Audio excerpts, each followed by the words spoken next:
Join Ed from Roll2Win and Jeff from midatlanticcraps as they go beyond the felt and dive deep into the world of dice. In this interactive live stream, where they are leaving no chips unturned from strategy, betting trends, control shooting, and casino stories to your live questions and comments.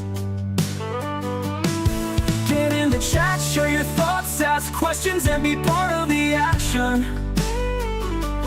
Whether you're a dice influencer, a weekend warrior, or just craps curious, the show is for you. Show's title is Beyond the Passline, no chips left unturned.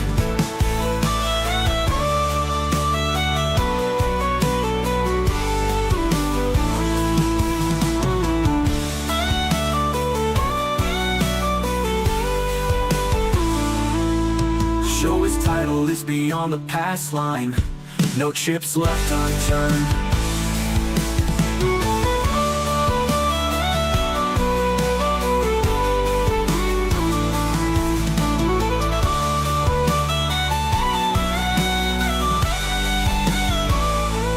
Show's title is Beyond the Passline, no chips left unturned.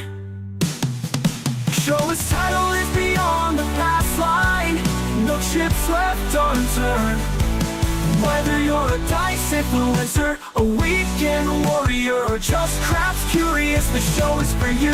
Show's title is Beyond the Passline, no chips left unturned, or chips left unturned.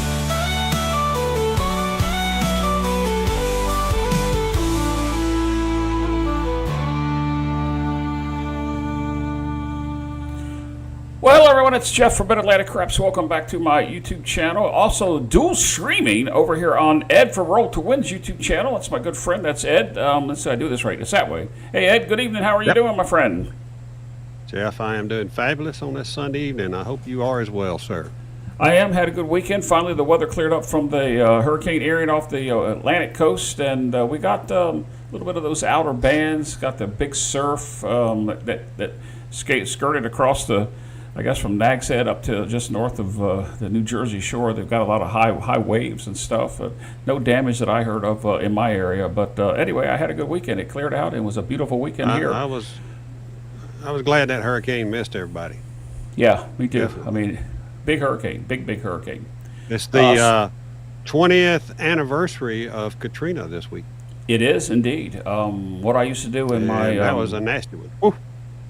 It was. What I did in my former job, I got an opportunity to go down to New Orleans twice, once a year after, and then 3 years after, and it was a good learning lesson for the job that I had back then. And although we sent a contingent down to help, I was not part of that contingent. They kept the fat man back at home.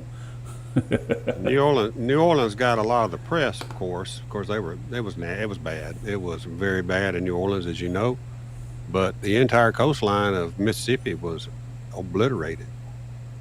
Yep, I know. I went back 3 years after, and down in the 13th Ward or the 13th precincts, whatever they call it, you saw all this infrastructure. I saw it when it was devastated with debris, and then 3 years later, you saw streets and cul-de-sacs and fire hydrants, and there's no buildings. It was all just washed away.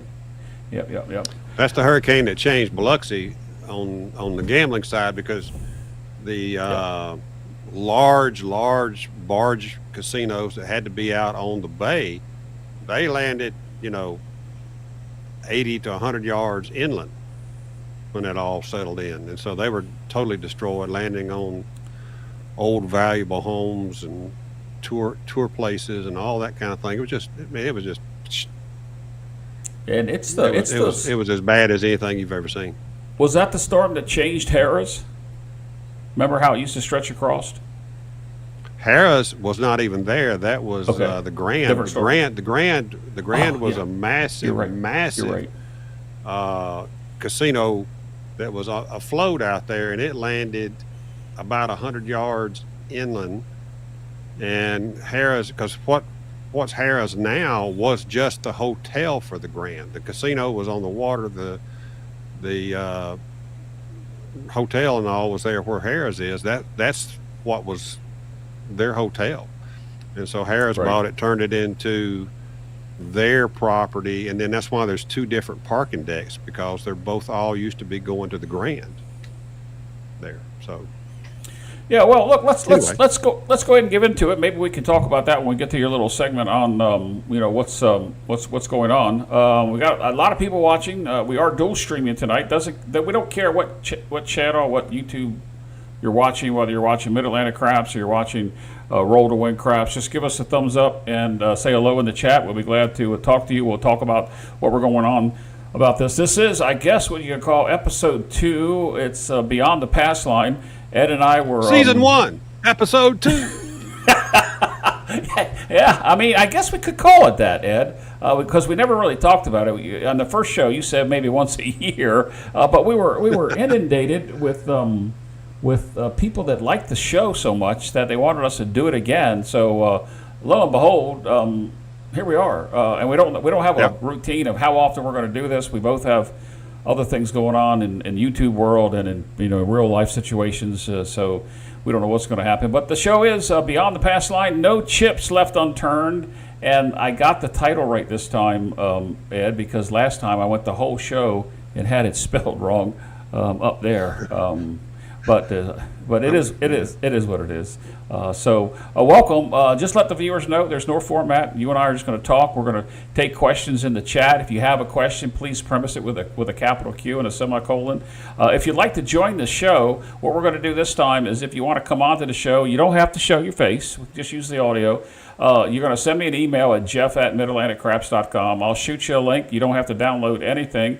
We'll bring you onto the show. We're going to limit the guests to about 10 or 15 minutes so that we can have room for other people and other talk. And there's no format of how long the show's going to go. We might be done in 20 minutes for all we know. Last time went 2 hours and I want to say 2 hours and 43, but it might have been 2 hours and 23 minutes on the show. We went too long. We did, and you had to go to work the next day. Me, I'm just I'm retired and tired. Yeah. Oh, I have to go to work tomorrow too. Well, I understand that, and Sunday nights is a good night to hold a show like this. I know there's other things going on in the YouTube world, in the gambling world, and in the craps world, but it's just nice to be able to just sit here and talk with you, talk with the folks in the chat, taking a look at some of the things that are here, and trying to produce the show and have a good show talking about craps. If you got questions about the East Coast, the Mississippi area, and Las Vegas, we need to get somebody like Joe or somebody Arnell to come on and talk about the upper Midwest area about craps there, because I have not been there. It is someplace I'd like to go at some point. Here we are. I want to throw something out there real quick. Sure, go ahead. It just came into my mind when you said the upper Midwest. Everybody, you might remember $5 bill that was he was the veteran from the Vietnam War. I mean, the guy got run over by a jet plane on the deck of the carrier, all kind of severe issues. I remember the episode you did. Yeah, and he just now, just in about a month and a half ago, got his full disability from the VA, which included all the back pay. I was going to say, he's kind of, I don't want to say old. I don't want to make it sound like he's old, but he's older than, I mean, he fought in Vietnam, or he was on the Navy in Vietnam in 68, 69. So you do the math. I mean, he was 18 to 20 years old then. If you just want to round off to 20, go do the math. So wow, he's got all his back pay now, and he's in the process of trying to move down to around the Tampa area. I believe he's got some family down there. He wants to he's gonna be able to get out of that cheap ass rental place that he was in down up in Chicago area and move down to Tampa, hopefully before long. So that's good news. I'm glad. I was very thankful that he finally was able to get I remember back pay and his disability. I remember the episode you did of Tales for the Table, and real quick, Ed, tell us about the Tales for the Table and where they can find all those interviews, and actually the purpose behind the Tales for the Table, why you did it. Well, why I did it was because I lost a good friend that In fact, you were with me in Biloxi when we got the news, I believe. Yeah, yeah. That year, and so, and he same thing as Howard. How they both died of cancer, pancreatic cancer, and I got to thinking about it, and I said, there's too many of the old timers that I know, and we don't have a record of their story. And it's evolved out of just the old timers, but I've interviewed Howard's on there. Thank God I've got two series in there with Howard, talking about how he got started and everything. Same with Heavy. Gargoyle, that's what made Gargoyle an instant hero in the YouTube world. I mean, he became a folk hero that night, and then, I mean, we've gone on. We got Dean the Machine earlier this year. I did Michael Feldman this year. I mean, I've tried to bring in people as they come to mind, and we can get a schedule. You did this guy right here too. I just put up in the chat. You did him, Tony Leo. Did Tony Leo Earlier this year. I've tried to get in people who've been influential in the craps game, and some of them under the radar. I mean, we had 2 or 3 guys on there that nobody really knew of other than maybe me. And so they're all on my channel. There's a tab marked Tales from the Table, I think. So they're all there. They'll be there forever unless YouTube gets rid of them. So, but if they do, I still got them on the hard drive. No, but I thought when you started that whole series, I guess it's almost 2 years ago, I thought that was a very good idea. And fortunately for you, you did get some great interviews with a couple of people that have passed, and that's unfortunate that they passed. But it's glad that you have documented or recorded, part of their story. We'll do some more. I need some suggestions from folks. Y'all got somebody that probably got a good story that needs to be, I'm not going to say memorialized, but put into the memory banks of YouTube. Let me know if I how to get a hold of them, and I'll try to do an interview with them. I like to do it because it's fun. It's entertaining for me. And I think it's good for the craps world just to have this ongoing logbook of stories from people who've had an impact on this game. Right. Yeah. No, it's, we just kind of floated into that topic. And I'm glad that you brought $5 bill back up, because that was an interesting story. There's a couple things. He was a guy nobody'd ever heard of, would never have heard of had I not have brought him in there and got him to do it. And he was so nervous. I'll put this back up here. No, I'm not laughing at you. I did see that. I saw that one. I saw that. The lies from the table. I didn't read the whole thing as I need to do a new series, Lies from the Table with KD. If you don't know who that is, you're not in the YouTube world. And then Jimmy, of course, there's a quiet cricket in the house here. And John makes me crazy. Here's a suggestion. Uncle Mel. Uncle Mel turned me down. Oh, did he really? Well, maybe now that we've brought this out, he'll I sent him a message, and he turned me down. Oh, wow. Was he busy? Was he heading to one of his No, he said he didn't think he would fit into what I was trying to do for some reason. I think maybe he just didn't understand what I was trying to do. But anyway, well, he was one of the first. I tried to get him on the very, very first time I was doing it, back 2 years ago, whatever it was. Yeah, I imagine when you started looking for people to come on, you there was no precedence yet. Nobody knew what you were doing, so maybe they kind of had an issue. I know there's a couple people that you kind of recorded more than once with, and that you've got I think with Heavy you've got several episodes. There's really I think 3 out there with Heavy, and part of that was because he didn't have a mic on the first one, and it was awful, and I couldn't get the echo out. So I was like, we're gonna keep working on it till we get some of this right. Darth Nader's on there. Yeah, that's right. That was a great interview with Darth Nader. Took us all the way back to his first experience with Bo Parker. Yeah, that was unique. And of course now with Bo, you're connected, if you will. With the I guess it's called the experience now, because you can get it in 2 locations coming to a town near you. Yeah. Bo, we got Bo done. Bo scared me because when I called him, he said, "Yeah, but you better make sure you know what you're doing and how to do it right." And then about a year and a half later, he says, "Where's my interview?" And I said, "Well, you scared me too bad. I didn't want to screw it up." So anyway, anyway, John's got an idea. Can you get the Dominator on? I wouldn't even try. I knew that was gonna. I didn't know what kind of response to get when I put that up there, but I had to put it up there. Do it I don't. If he wants to do it, he can contact me. Yeah, I'll be glad to do it if he wants to contact me. Well, that is one person I've never talked to, but I got to be honest with you. I mean, I know that you teach and you've taught before, and you've been with Power Axis, and Tony teaches, Bo teaches. I've never met the Dominator, but I've been at the table multiple times with several of his instructors and several of his players, unique to watch the various things they do that I know a bunch of them. I thought about trying to get Ron to Don on, but yeah. Now I got a friend that has a friend of yours too that has a quick connect to him. Clay might be able to hook you up with that. I need him to get something besides an iPhone to do it on, because every time I see him on anything in the past, that was part of the reason I hadn't done it. Maybe we can ship him over to somebody's house and do it on a real computer. Well, I think Dave Carlin. It needs to be quality. I think Dave Carlin did it one time, had him on, and then I think he was sitting in a car. He was. At a sales lot, he was selling cars. But you had Dave Carlin on too, didn't you?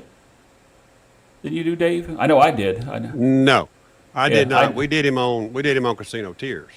We had an interview. Oh, that's right. I knew that he was there. Yes, and then I did one of my interviews from probably 2.5 years ago. I called it "Interviewing the First Craps Interviewer." It's on my channel. I remember. Yeah. Yep. Yeah.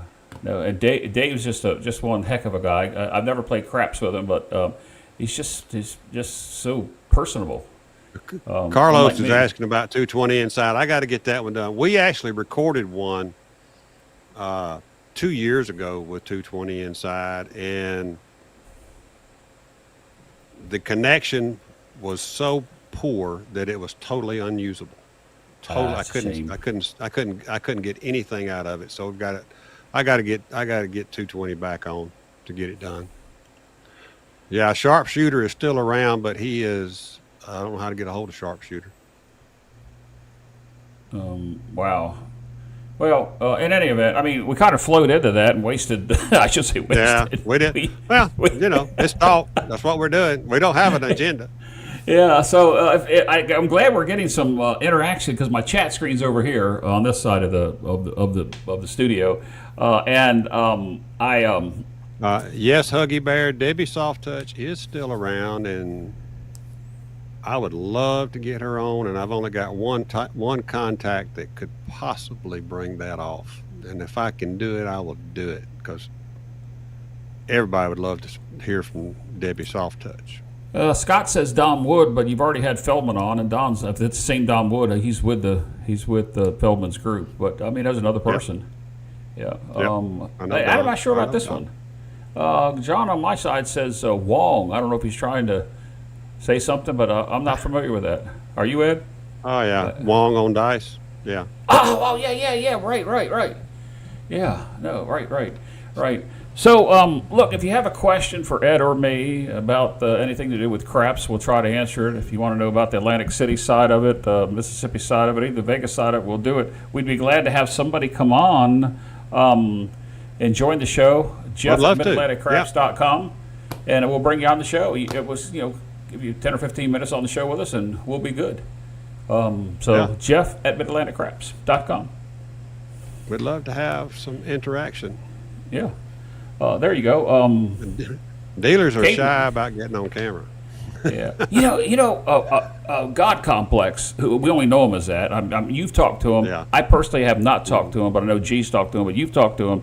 He'd be a great person to come on. Maybe we can do one of those. You could do one of those shows where you kind of gray out their face. Make him look like El Toro or something, where there's no face on there.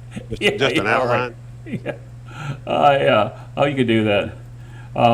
But that would be funny. I'm actually in fact, El Toro might be a good one to get on there. Yeah, El Toro would definitely be one for the show. Yes, indeedy. I'm putting this in there. I hope that I spelled that right because I typed it really fast. Both sides. If you want to get in the show, that's what you do right there. Looking at my emails. We'll bring you in. Jen joined us last time. Late in the show, she made our show go longer. But being on the West Coast, she's a few hours behind us. It's 8:50 my time, 7:50 your time. So you're in Alabama and I'm here in Maryland. You want to bring up our schedule? Let me talk about sure. what's going on our crap schedule this year and next finish of this year and next year. Sure. Let me start while they got that screen up. I'll just go ahead and say that the October event for this year has completely 100% been sold out for a while. Wow. Well, we only take 8 per day, and it's been sold out for several months. So let's go into 2026. All right. First one is in Biloxi. Right now we have, I think, 4 slots available. So if you're sitting here going, well, it's January before that's going to be, and I can wait till November or December and make a decision, it's probably iffy if you're going to get in, if you wait that long. And I'm not trying to push you into making a decision. We don't take your money until about 3 weeks before it starts anyway, but you got to be on the list and have committed. Things happen. Sometimes people got to move around, got to shift from one class to another or one event to another. But if it's booked, we're not taking any more names. We will take a waiting list. So I think we've got 4 left on Sunday for this one. Sweet. And we got it March of next year in Vegas. Saturday is sold out. And I think we have 4 left on Sunday. Right?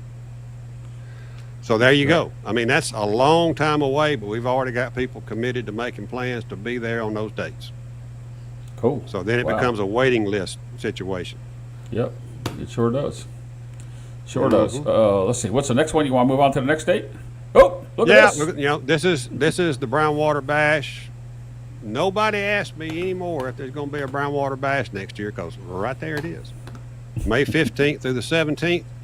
The only thing I'll add in addition to what's on that screen is I probably will be doing some individual or small group sessions, classes, if you will, tune-ups on Thursday and Friday prior to it starting. But that hasn't been fine-tuned yet, but it's going to happen. I just got to get off my lazy self. Oh, I'm sure you're going to get somebody to request for a half day. And I've already got somebody on the list already for one of those slots. So anyway, it is what it is. All right, next be next glad date. to see you there, Scott. All right, that's Biloxi. Hey, nobody signed up for that one yet. Really? It's wide open next July. Well, yeah. let's get one of those spots. We'll get one of them spots filled up from today's show. I don't want to toot our horns, but after 2 weeks ago, you had a couple people jump right on the January date. How long has it been since we made this announcement, Jeff? 2 weeks. All right, so it's been only 2 weeks, and January is almost booked up. Wow. Breezy Bear, I'm having your drinkware going right here, but I do have a glass out here with a straw on it, so don't shoot me. All right, so we got well, you talked about July. You didn't have anybody signed up, so hopefully we got somebody signed up from here. That'd be almost a year away. And now we're well over a year away. That one's over a year away. October 2nd, 3rd, and 4th. That in Las Vegas. So wow, that's our schedule. That is the schedule. There might be something I do in November. I haven't decided yet of next year, but that's a long ways away yet. But that's the official schedule right there. Yeah, we'll run through it one more time. In Biloxi, January 16th, 17th, and 18th of 2026. Then we have Las Vegas, March 6th through the 8th there at the in Vegas. Then comes the Biloxi Brownwater Bash. Are we going to number it this time, or are you just going to just 4. go with it? Number 4. Okay, That's number 4. Didn't know if you were going to number it or not. Then July 25th, 26th, 2026. And then, of course, we just talked about Vegas, baby, Vegas. All right. I don't see any questions coming in. Somebody's got to have a question somewhere. So if you got a question for Ed or me, please put it in the form of a question there, and we'll we'll be glad to answer your question. If you want to join the show, I just put it in there, Jeff at midatlanticcraps.com. Looking at my email, nothing's come in yet, but please feel free to come on. Yeah. We won't take but 10 or 15 minutes of your time, and then we'll move on. Somebody jump on if you want. If you're not, we'll cut the show short tonight. Yeah, we will. I mean, there's got to be somebody out there. I mean, this the whole concept of this show. Ed and I were talking one time, and I said, Ed, I just feel like turning YouTube on and going ranting. I was going to rant and just talk, and people get mad at me if they want to get mad at me. And Ed said, I kind of think we should. I was thinking the same thing. Why don't we do it together? Well, we haven't ranted. This isn't one of your review videos that you do. We're just here. So I've been extraordinarily polite on the last few. Yes, you have. I've done shows with you for almost maybe a little more than 3 years, and a couple of those shows we've both gotten a little testy, if you will. So anyway, I mean, I can get testy if anybody wants me to. Yeah, Mark says, "Ask the 8-ball. He has all the answers." Am I the 8-ball? I don't know. I was gonna do that one time. I was gonna try to take an 8-ball apart and get that little thing that floats up to the top, and I was gonna change what it says. I was gonna get it to give me die sets, and I was gonna roll it around and then put it in front of the camera and say, "Okay, 8-ball says I got to shoot this set," and do videos on that. But I couldn't ever figure out how to get the liquid back in there and keep it from leaking all over my table. But I was going to do that. Tony says rants are good, or rants good. So yeah, I can rant about a lot of things, Tony, especially things that irk me. But you wanna rant about the idiocy and the stupidity of people just throwing hundreds of thousands of dollars away just to make a freaking YouTube video. Oh my gosh.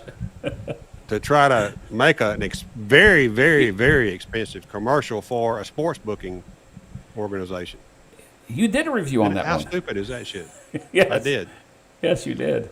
That's about as stupid a dadgum thing as people can do. Yeah. And people like it because, I mean, it's. I guess people like to see idiots lose money and just see how stupid people can be to lose money. Well, I mean, plenty of those fake folks out there. Well, there is, and I don't think this guy here that I just put up here is one of them. Although he's hanging out with some big YouTubers nowadays. But VDT, he started out doing videos from call it a hidden camera if I will. But his videos are realistic, and this guy here, VDT. When he plays, you're actually seeing what he's doing. Now, obviously, he edits his videos and shows you all the good stuff. But he's had a couple, especially a couple shorts that he's put out that actually show bad things can happen at the table. And you and I both know it doesn't always go our way. And, it takes... No. Yeah, no. It takes a lot to be able to...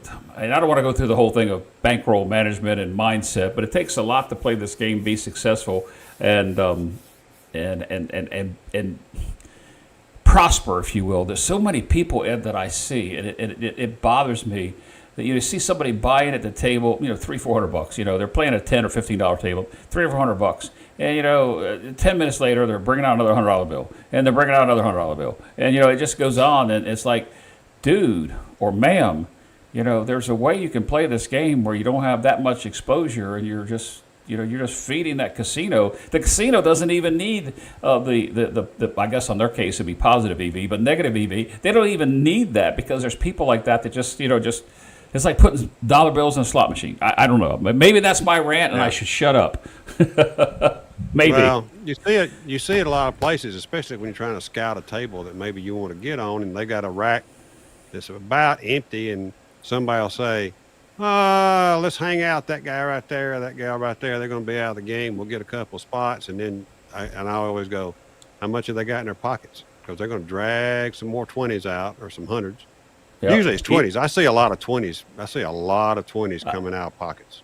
I like what Dr. S just said. We can consider them train wrecks. I think that's a good. We probably should have some T-shirts printed up and say, here's No,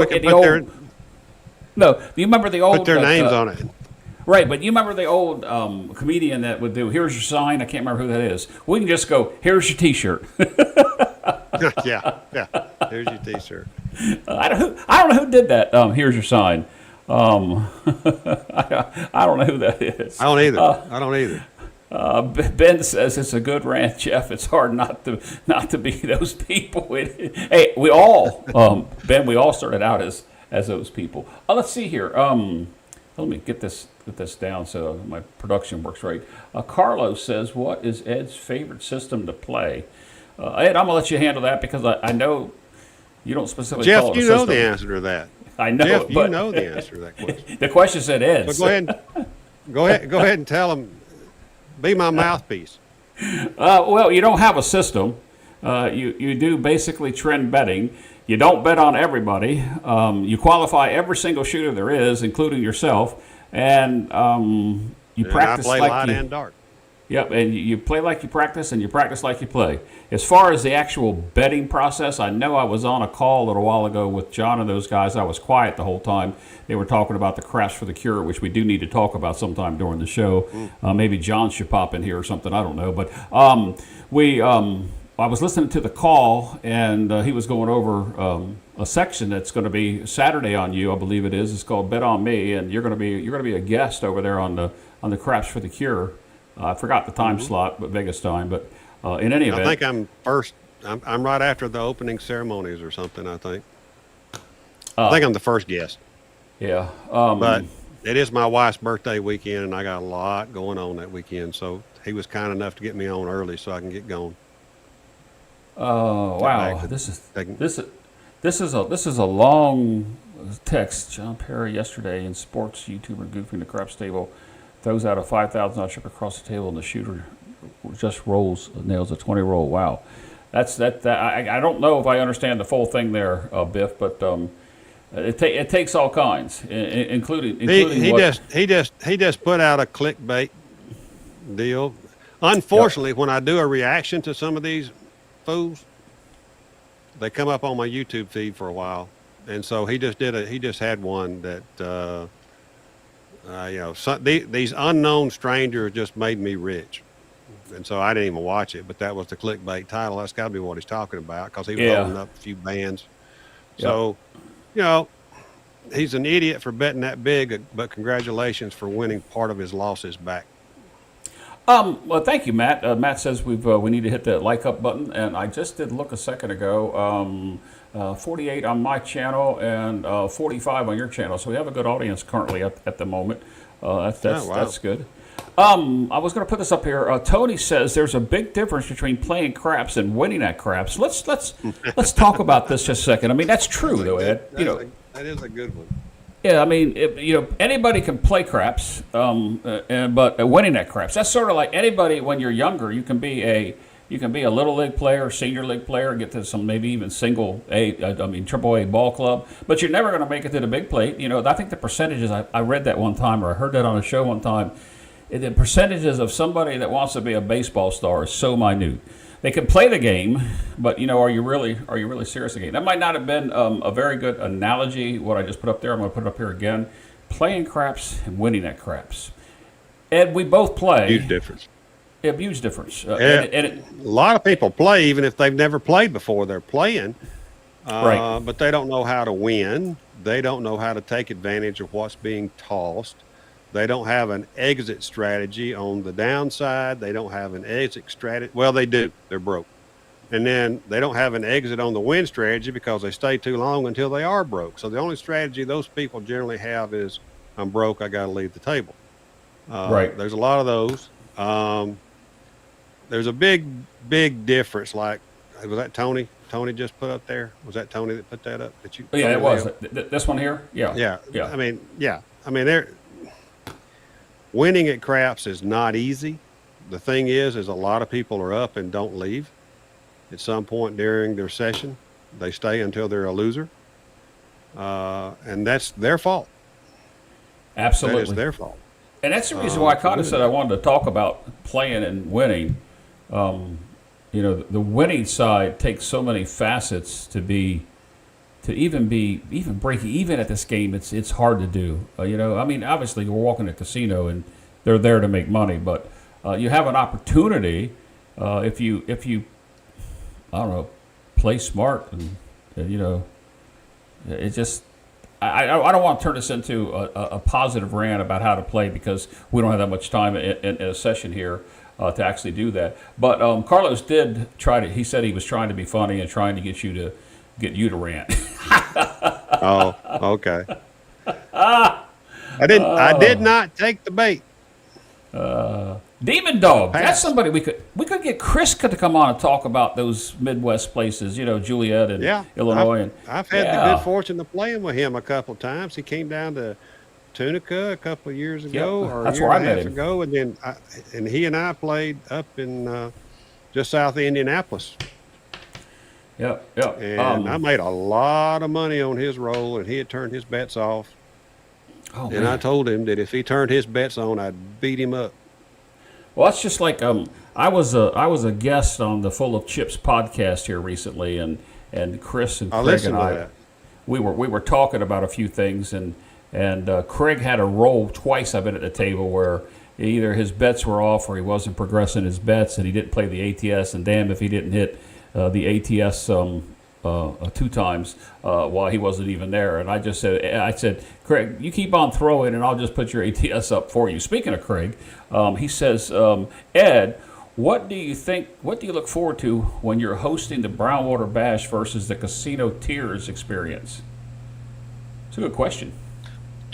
2 totally different types of events.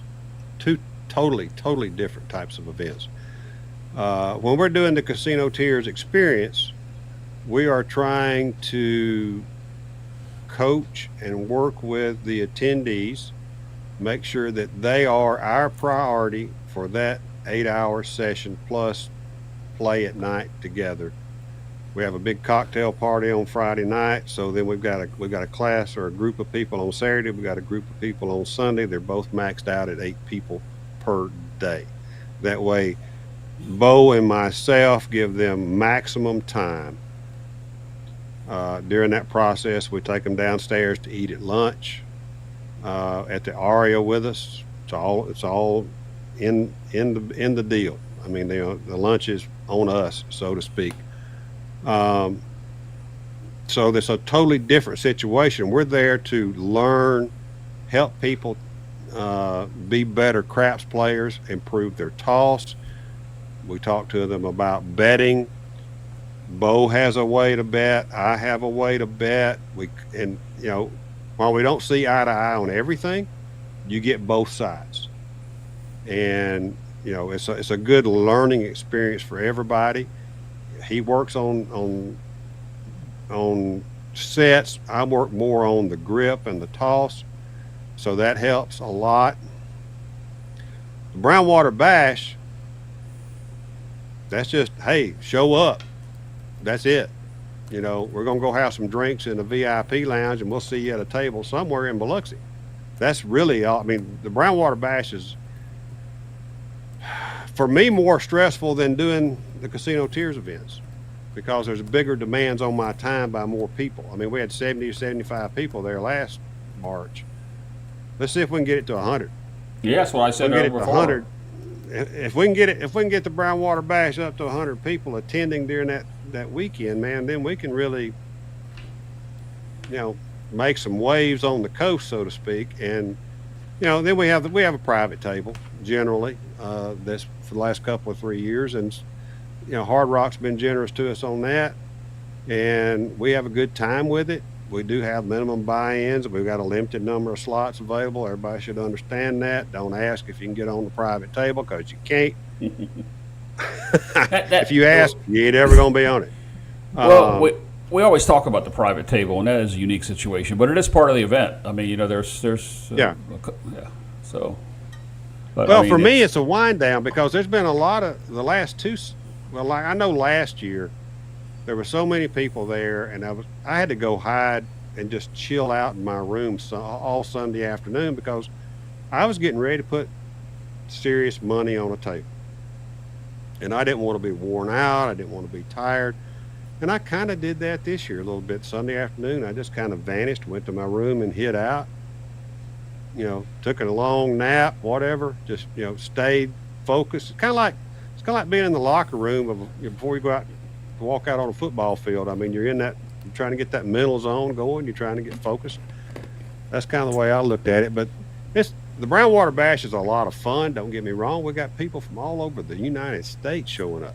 I mean, we've got from West Coast to East Coast, North to South. I mean, it's everybody shows up, and it's great for people. We had so many YouTube people.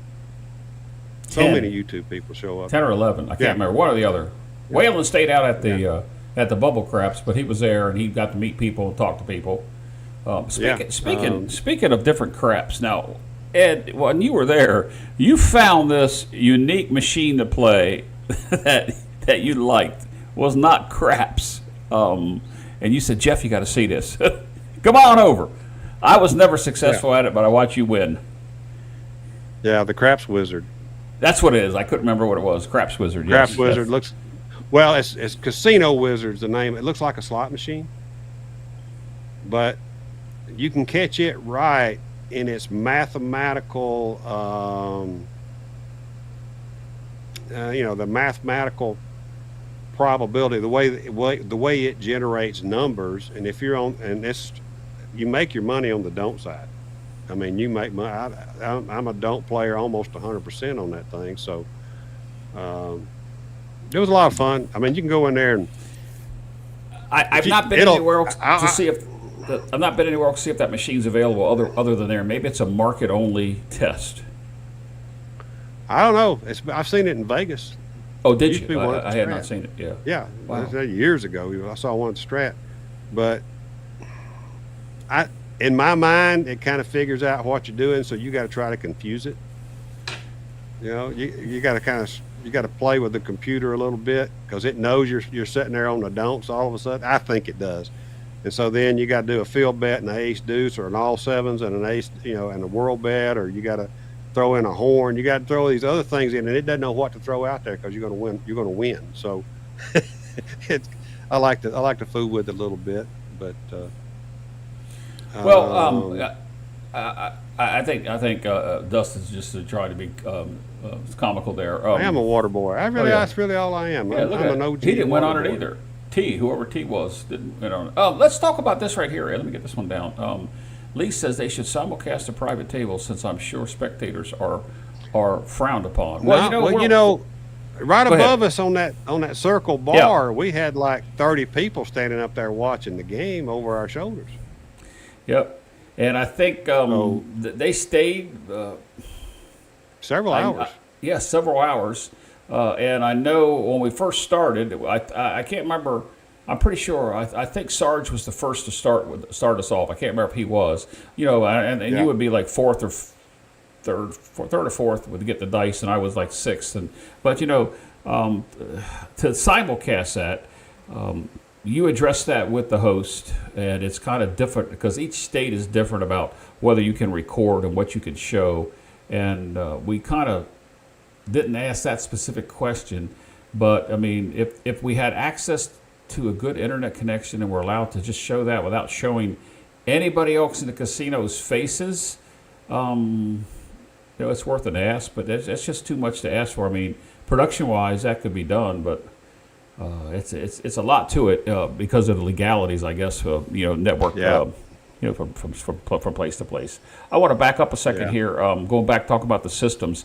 Tony says everybody has a system, plan, go, to, method, whatever you want to call it. And I think when you think about what he's talking about there, I guess I read that wrong. Is that if you don't have a plan going in. And you're just going to have fun with a bunch of guys or a group or even girls for that matter, and you don't have a plan, you're probably out to lose more than you win. You can have, even the mindset is there, but this game is fickle at times, and it's aggravating. It'll wear you out. It'll beat you up, spit you out. Yep. Mr. Yo said he has pictures of last year. I know I'm skipping around here because the chats are a little behind it. He said, I was a spectator last year at the Brownwater Bash, and I learned a lot just from watching. And then he said he's got pictures.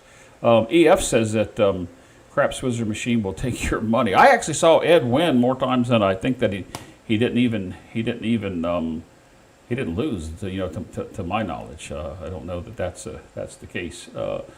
I spectated at the bar, but yet Mr. Yo was the loud one. Yeah, oh, Mr. Yo, he was a loud one. We have one person with us. We won't mention his name. He goes by the initials G, and he had a group from Atlanta there that were cheering us all on. But we had a good time there. Brownwater Bash. Be there next year. Want to hit 100. All right, look, guys, we're looking for questions. If you got a questions for Ed or me, please premise it with a capital Q. We'd be glad to get to it. This session has no format. We have no structure. We're just going to go until we don't feel like talking anymore. And as long as you guys are keeping us alive in the chat, we'll be glad to stay here. And if you want to join us, I've already put it in there. I think let me back up, see if I can catch it one more time. Where did I put that? I've got it here somewhere. Just send me an email at jeff@midatlanticcraps.com, and you too can get on the show. No software to download. We'll just keep you on here momentarily. You can say hello. You can ask us questions. You can give us a little story, whatever you want to do, and then we'll move on. Beyond the Passline. Let's see. I wonder if a community chip could make it a pay-per-view donations to watch. I wonder if a community could chip in. Oh, community could chip in to make it a pay-per-view donation to watch. Well, the whole thing is you got to get the casino to allow us, and that's the whole thing. Matt, that's the whole problem. So let's see here. Here's a question: is there? Oops, hold on a second. I clicked the wrong one there. Give me a second. I have a question, and it's not coming up on my side. Why is it not showing on my side? I get to meet Ed in October at Red Rock. Oh, it looks like he's going to meet you this year. That's what he's saying. My computer's one. What is going on here? It was one behind it. Tony says he's going to meet you in October, and I would say that's a good thing. But I'm going to leave it at that. Let's go on to the question. But these things are popping in here now. Did this pop up there? Is there a Dice Band Casino Black Book? Ed, do you know?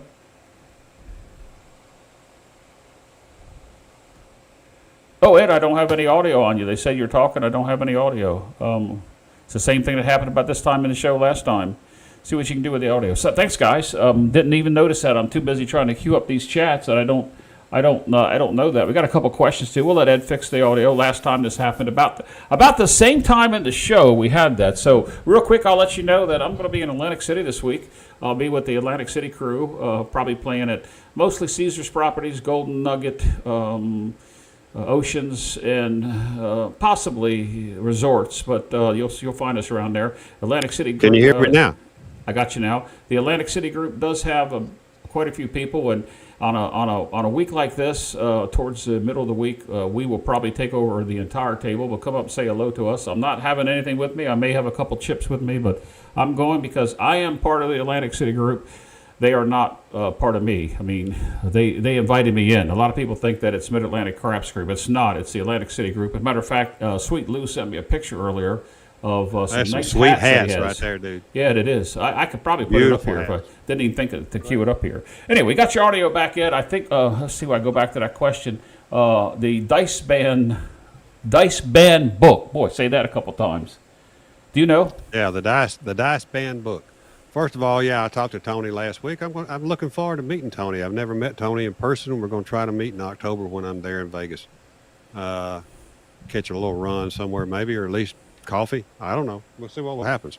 The Dice Band book, the only one that I'm aware of, they call it the Black Book, is the Nevada Gaming Commission has a lifelong banned book of people, and those are described it's really based on cheats, people who are no longer allowed to play in casinos in the state of Nevada for cheating.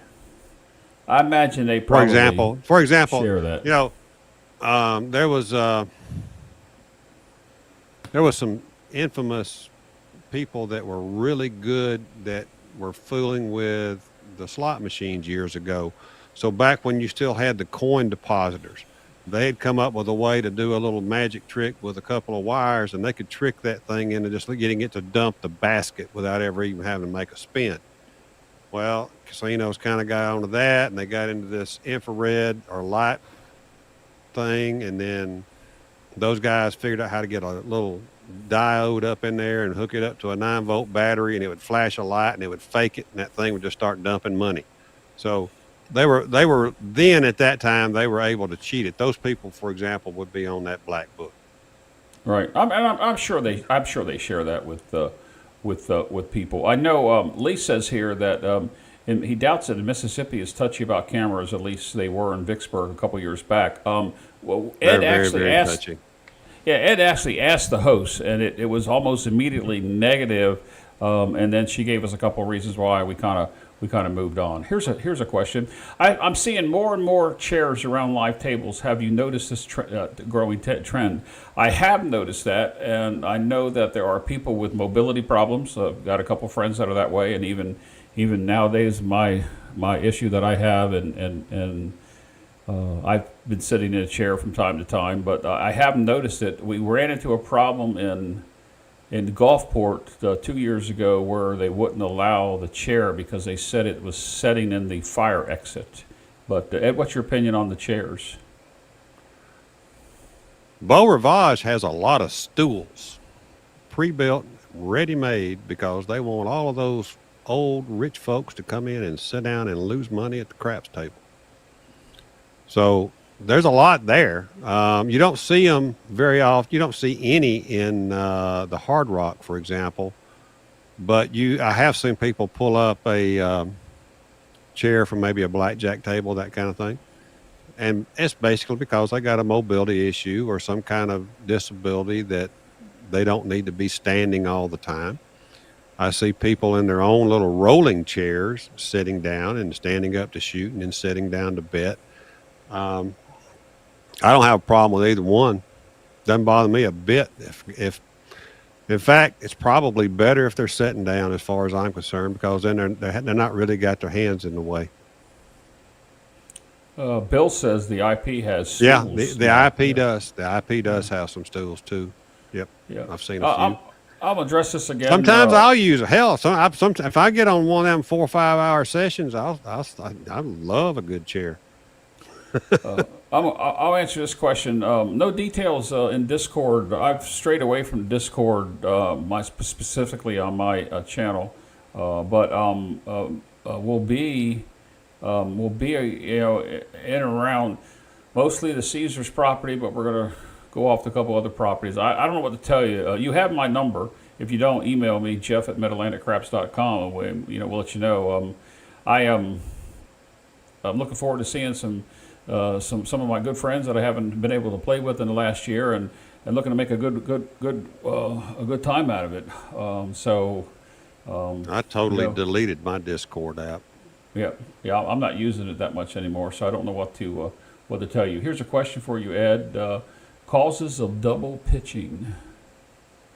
Double pitches are caused generally by having more skin on one die than the other, or a little more pressure on one die than the other. Okay. So your grip is a little bit uneven, if that makes sense. It does make sense. So to notice it and to correct it on the fly, or take advantage of it, of it. That's where I was going. Yeah. I mean, if you've got a natural double pitch in your grip, set the all sevens and bet the hard ways, because every double pitch is a hard way. All right. So, but you're gonna get some off axis, so you're gonna get some box numbers. But you've got to, the easiest way is to kind of get a little mirror in front of you and get the sixes on the other side and just practice your grip so that, I got a very short index finger, so I have to really work to get them lined up on dice. And sometimes I don't do a good job and I get double pitches. Well, it's actually unique to watch you, because the way that you set the dice and hold them before you launch from the deck, and your landing zone is pretty much always the same, with the exception of when you do get the occasional chips in your way. it's a unique toss. That's all. I mean, if you haven't seen it, I mean, they can see it on your channel, but to see it live, it is. You know, even watching you on your YouTube channel, the way that you set and hold the dice from that camera, that's exactly how you do it. You know, that's every time. Table. Every Yeah, time. every time. Yeah, and that's hundreds of thousands of throws, I'm sure, throughout the.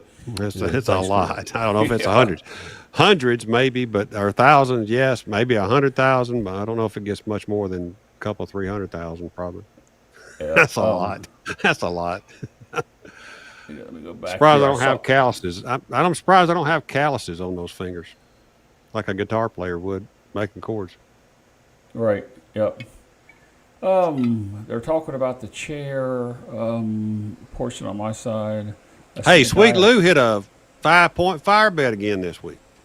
I have not heard that story. I called my friend Clay the other day, and he and Lou were talking, and I never did call Lou back, but I talked to Clay for a little while. Interesting. Guy here says, I seen a guy in a power chair start a roll and it's finished it. You know when that was. Yeah, I do. I didn't. That's what I get for not reading the whole. That's what I get for not reading the whole chat before I put it up there. Lou has come along from the first time I met him and he played with us. He's come along to be a very consistent, reliable dice thrower when he's in his position, and he's very consistent with everything he does. Doesn't mean that he gets 5-point fire bets all the time, because if he did, I'd be playing with him every day. But yeah, it's unique. Ed, you were fortunate enough to meet Lou. We used to call him 10%, then we took him to 20. Then he became Sweet Lou. I don't know how that happened. He became Sweet Lou because of the Casino Tears podcast. Was that right? 10 Ton named him Sweet Lou when we were talking about him. He goes, Sweet Lou, and he's talking about some Major League Baseball player. See, I you remember I did Sweet not know Lou? that. Yeah, yes, that's how all that came about. Yeah, and so I call him Sweet Lou. Everybody now has picked it up. So yeah, Sweet Lou. I saw Lou. Lou was at the Casino Tears event last November, the very first one, and he hit the 5-point fire bet at Paris when I was on the table with him. My only regret was I didn't bet $10 on the fire bet and just the $5. Yeah, $5 is not a bad payday. I'll tell you what, if I'm on a fire bet table with Lou shooting, I'm probably going to bet $10 every time. Yeah. Well, make it 11, one for the dealer. I'll guarantee you, I'm going to do $10 fire bet on Lou every time I'm on a fire bet table with Lou for the rest of my life, next 45 years. There you go, Lou. There's a challenge. There's a challenge. A challenge for Lou. Here's a question on your side. We're dual streaming tonight, by the way, so if you're looking at the chats and you don't see them all, it's because Ed's on his channel over on Roll2Win, and I'm on my channel, midatlanticcraps. We don't care. Just give us a thumbs up, either one. Say hello in the chat so we know you're here. Question. Yeah, it is okay to ask, but I've gotten to where I don't even ask. If I ask, that means I'm thinking about the chips. And he'll move them things 3 inches the other way, and I'll land right on top of them bastards. So, excuse me. So, I got to where I don't even ask. I just try to block the chip. I don't need the chips. I did a thing on video on chips a while back. Just move your landing zone. If you got two, switch to an off-axis set. Throw a little more to the center of the table, or drop them in behind them. Do something different. Don't worry about the chips. Chips are not going to change. If you land on them, they're not going to, I say that, but the last time I was in Biloxi, there was a guy, I'm serious. There was a guy, he had a stack of chips, this high. It wasn't very high, but it was as his odds back there. And I'm sitting there, and my first one landed fine, and the other one took a little bounce, and it landed right on top of his chips. And it was a good number sitting on top of those chips. And then all of a sudden, those chips began to just slide and slide and slide, and then they laid out flat, and then the dice rolled off of them. It was a weirdest thing you've ever seen. Of course, then it was a 7, but go figure, right? I don't blame the chips. It was almost funny to watch. I mean, I laughed at it because it was like they were stacked. The dice landed on top of them. It would have been a good number. Stick man was ready to call it, and then all of a sudden the dice started leaning, and they just kind of slid on out. Dice rolled off of them into a 7. So it happens. Well, That but was a you weird one, know, though. every hand is going to end. I don't care how well of a dice influencer, I don't want to say controller, because I firmly believe nobody is controlling dice at all. I don't care what they say. The hand is going to end, whether it's on the second roll or the 44th. Or in some cases, you guys interviewed the guy with the long roll here this year. The 107 rolls, yeah. Yep. He's You on did. Casino Tiers. Yeah, we had him. That was a Casino Tiers exclusive. Yeah, and people should have made more money on that roll. A lot of people. Yeah. Let me go ahead and put this Can you back believe up here. he told me he said there were same bettors on that table. They just kept same betting on 107 rolls. How in the world can Could you you same just bet? continue Yeah. the same bet? Should have been a table max long before the halfway mark ish. Yeah. Wow. Well, I don't know what table max were, but you know what I'm saying. I like this term here. That's Dice- Harrah's in Atlantic City, dude. You ought to know. Yeah, well, I know. $5,000.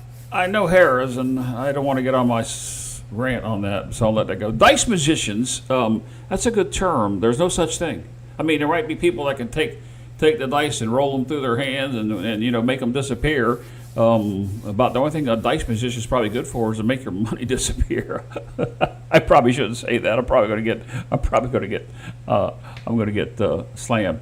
I think what you say. I read this whole question here, and I'll put this up here. I started to wait 2 rolls after the point is set to place my bet. Stay away from the dreaded PSO. Any thoughts? Have you ever done that before? We all know about the 5 count. We're not here to talk about that. But Ed, 2 rolls. I think I know what you're going to say. I'm not 100% sure. Sometimes I'll wait 1 roll, but it's very rare. If you're going to bet on somebody, why are you waiting? Right? If it's somebody you want to bet on. Now, again, you've already qualified this shooter for some reason. Why would you wait 2 rolls? But if it's a random, somebody you don't know, it's a good idea to wait at least 1 roll. But then, do you really need to bet on the second roll? If you wait till the 3rd roll to place your bet, you've probably only got, according to probability, 2 rolls to get your money and off. So you got to be ready to hit that off button. Yep. Well, And the off button is the most powerful tool on the craps table. yes. I'm trying to. I don't want to say what I want to say about the off button because then I will get on a rant. But the way All right, you let me worded ask you a that. question. Go ahead. Go ahead. No, just the way you worded Go it. ahead, and then that it's the most powerful tool on the craps table?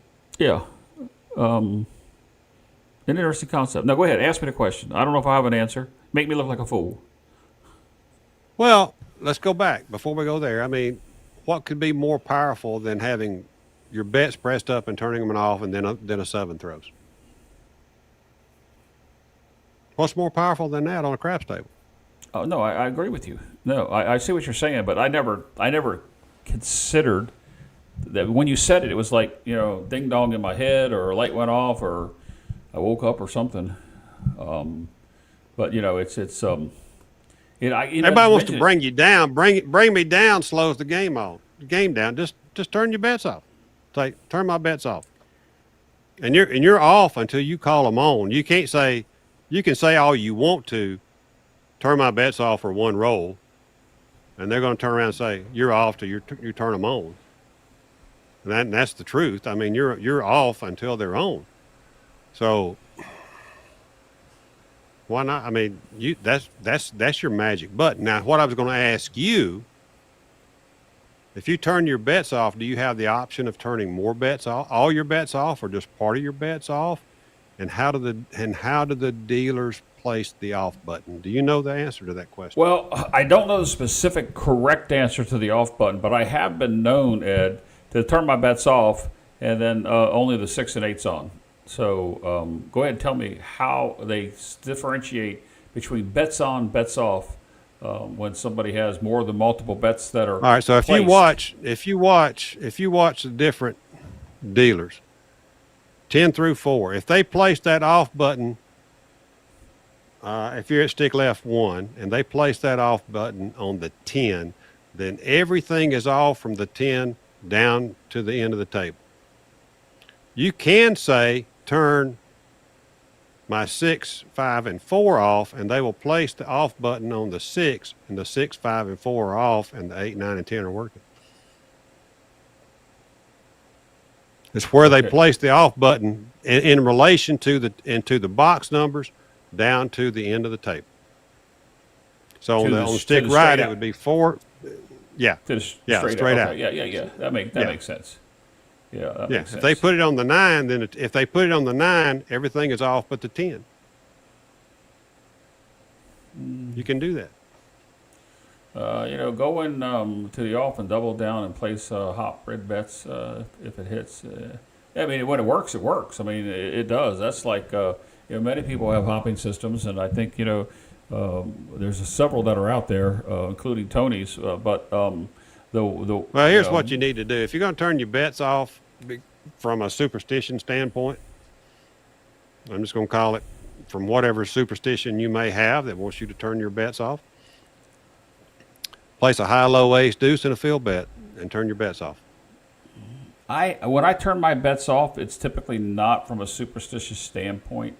I may have noticed something from somebody that I had reliability in their toss that they've changed. They may be throwing a different set. They may be releasing it different, and I want to watch a couple. Especially if I've got, my bets pressed up quite a bit. I have two choices: turn them off, let me watch this guy, or bring me down to a lower level and then go back up. Regress back down. Yeah. So it's like if you're playing with some friends, and you should always notify each other. If you're the shooter and something's bothered you to the point you want to turn your bets off, you need to let your friends know. Give them a throat slash. Say like, I'm off. Just turn around and look at them. I'm off. Right. Turn my bets off, dealer. And that you need to let your buddies know. Nobody's joined us tonight, Jeff. Well, I just had a guy on my side. I've got a guy that's asked, that's why I put that up there. Send me an email at jeff@midatlanticcraps.com. I do have to verify who you are before you come on to the show. We don't want any freaky stuff to come on, and you've definitely got to make sure that you're a craps player and an enthusiast that wants to be here for the right reason to make the show. But I like freaky stuff. Well, back in the days when I used to host the Craps Chat, which I remember those. I remember that. The next season comes out in a Craps for the Cure, and I did say we were going to talk about that coming up sometime during the show. Maybe this will segue into it. That we had some people that came on and did some really nasty stuff where I have to go back and edit that out because they got a couple videos in there, and the technology when we're doing this type of show isn't the same. There's no delay like there is in television or sports radio. There's a delay button in there that, there's a producer who's got his finger on it when somebody says something stupid. No, I got you. I remember when that stuff would... Yeah. Somebody wants to know if I always used to wear a black cowboy hat. I see. Nathan. Let me let this one fall down and put that one up there. Nathan. I started out with a gray one. Yeah. I started out with a gray one that my dad gave me, actually. Well, I think the one I first met you, Ed. A couple of black ones up there. Yeah, when I first met you, you were wearing a hat, and I believe you told me that your dad had given you that hat, because you can spot yourself in it. If Ed's not wearing his hat, he's kind of hard to spot in this casino. Sometimes I don't wear a hat in a casino just to try to be a little bit incognito, but I wear it. I still wear it some. I got a summer hat and I got a summer black hat, a winter hat. So I got a summer black hat, cowboy hat, and I got a winter one. So.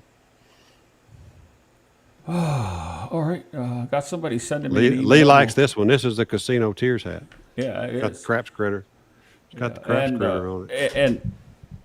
And speaking of critters, I mean, I know it's not even into summer yet. We got Labor Day just a week away from us. Because if you're watching this in the future, yeah, I know. If you're watching in the future, today, what is today? It's the 24th of August, 2025. So if you're watching in the future, you can see how long it was. Craps season was something that came out with casino tiers with the license and all. Yeah. It came out during the podcast, not thought of, just something that came out of my head. All of a sudden, boom, and then we were like, we should have a license. And then I think 10 Ton jumped on it with that. I mean, it was like just something that came out funny, and we said, let's do it. Let's start the crap season. So yeah, it was all unplanned stuff that just comes out of weird guys' heads. But the merchandise that is spawned out of your podcast show. I mean, 1010 comes up with some really good ideas. Not just dice, but there's some other things that I mean, this thing hanging on my wall back here is Casino Tiers grab bag, if you will, with the strings cut off and thumbnail to the wall. It does a lot of stuff. And the dice, in case they want to get the dice, they can always go to the website, and it's casino grade dice. I always forget who holds that Midwest. It's Hux.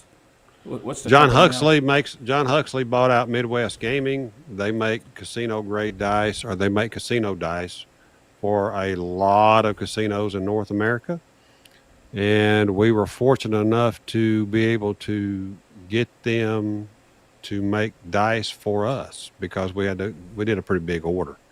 In fact, we've done 3 orders since we started. So, and there's a collectible one or two in there. We had the one that came out last March during for St. Patrick's kind of a thing, right, where instead of an ace on it, it had the clover leaf, but it's still a perfectly balanced casino grade dice, even with that clover leaf on it, versus just a single pip. All right. We've got a gentleman in the green room now. He's kind of a little hard to see on his lighting, but he looks like he's a real guy. He's turning on his lights now, I believe. And I sent him a question to ask you. If you take a look at the chat there in that app there, you can see that. Not in the email, in the actual app you logged in. So I'm gonna go ahead and bring this guy. We're gonna take a chance of this guy. Looks like he's a CPA from, is it Florida? He's a CPA from Florida. Where hopefully he's a craps player. No. And let's bring him on. Everybody, how about a warm welcome for our person of the night? Here's Jonathan. John, good evening. Hey. Hello, guys, Jonathan. how's it going? Good to see hear you, me? John. Yeah, Jonathan. Thanks for jumping in on us. Appreciate it. Yeah, thanks. Thanks for having me. Big fan. I actually started playing about 1.5 years ago. So I'm a CPA by day, and then craps player during lunch break and by night too. Started watching your channel, Ed. Got some good information. Consumed too many hours that I like to admit of craps YouTube before I started playing. And I love the game. I used to be a blackjack player.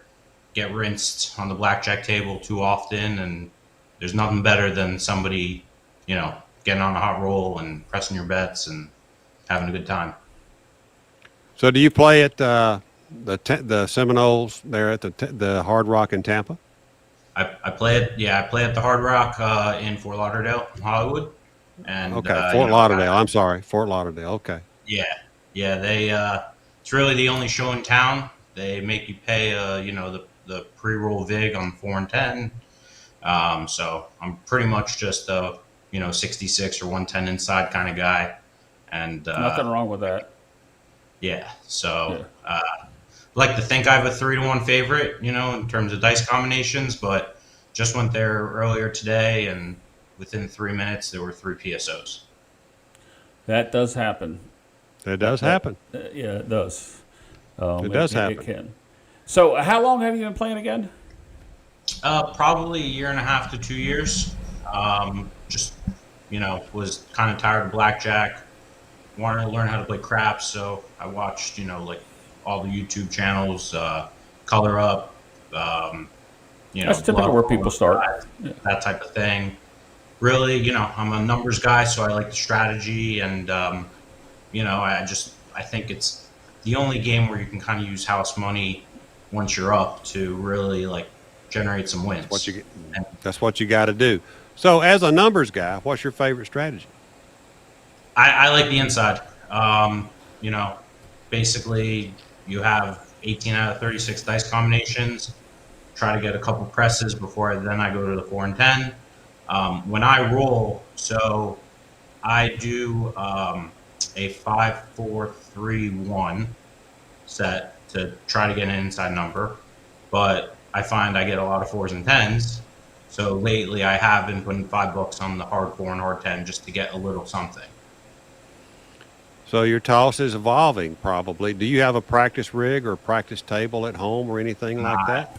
I don't. I've watched some of like your videos on the grip, and I used to play basketball, so I kind of try to translate it into like a jump shot.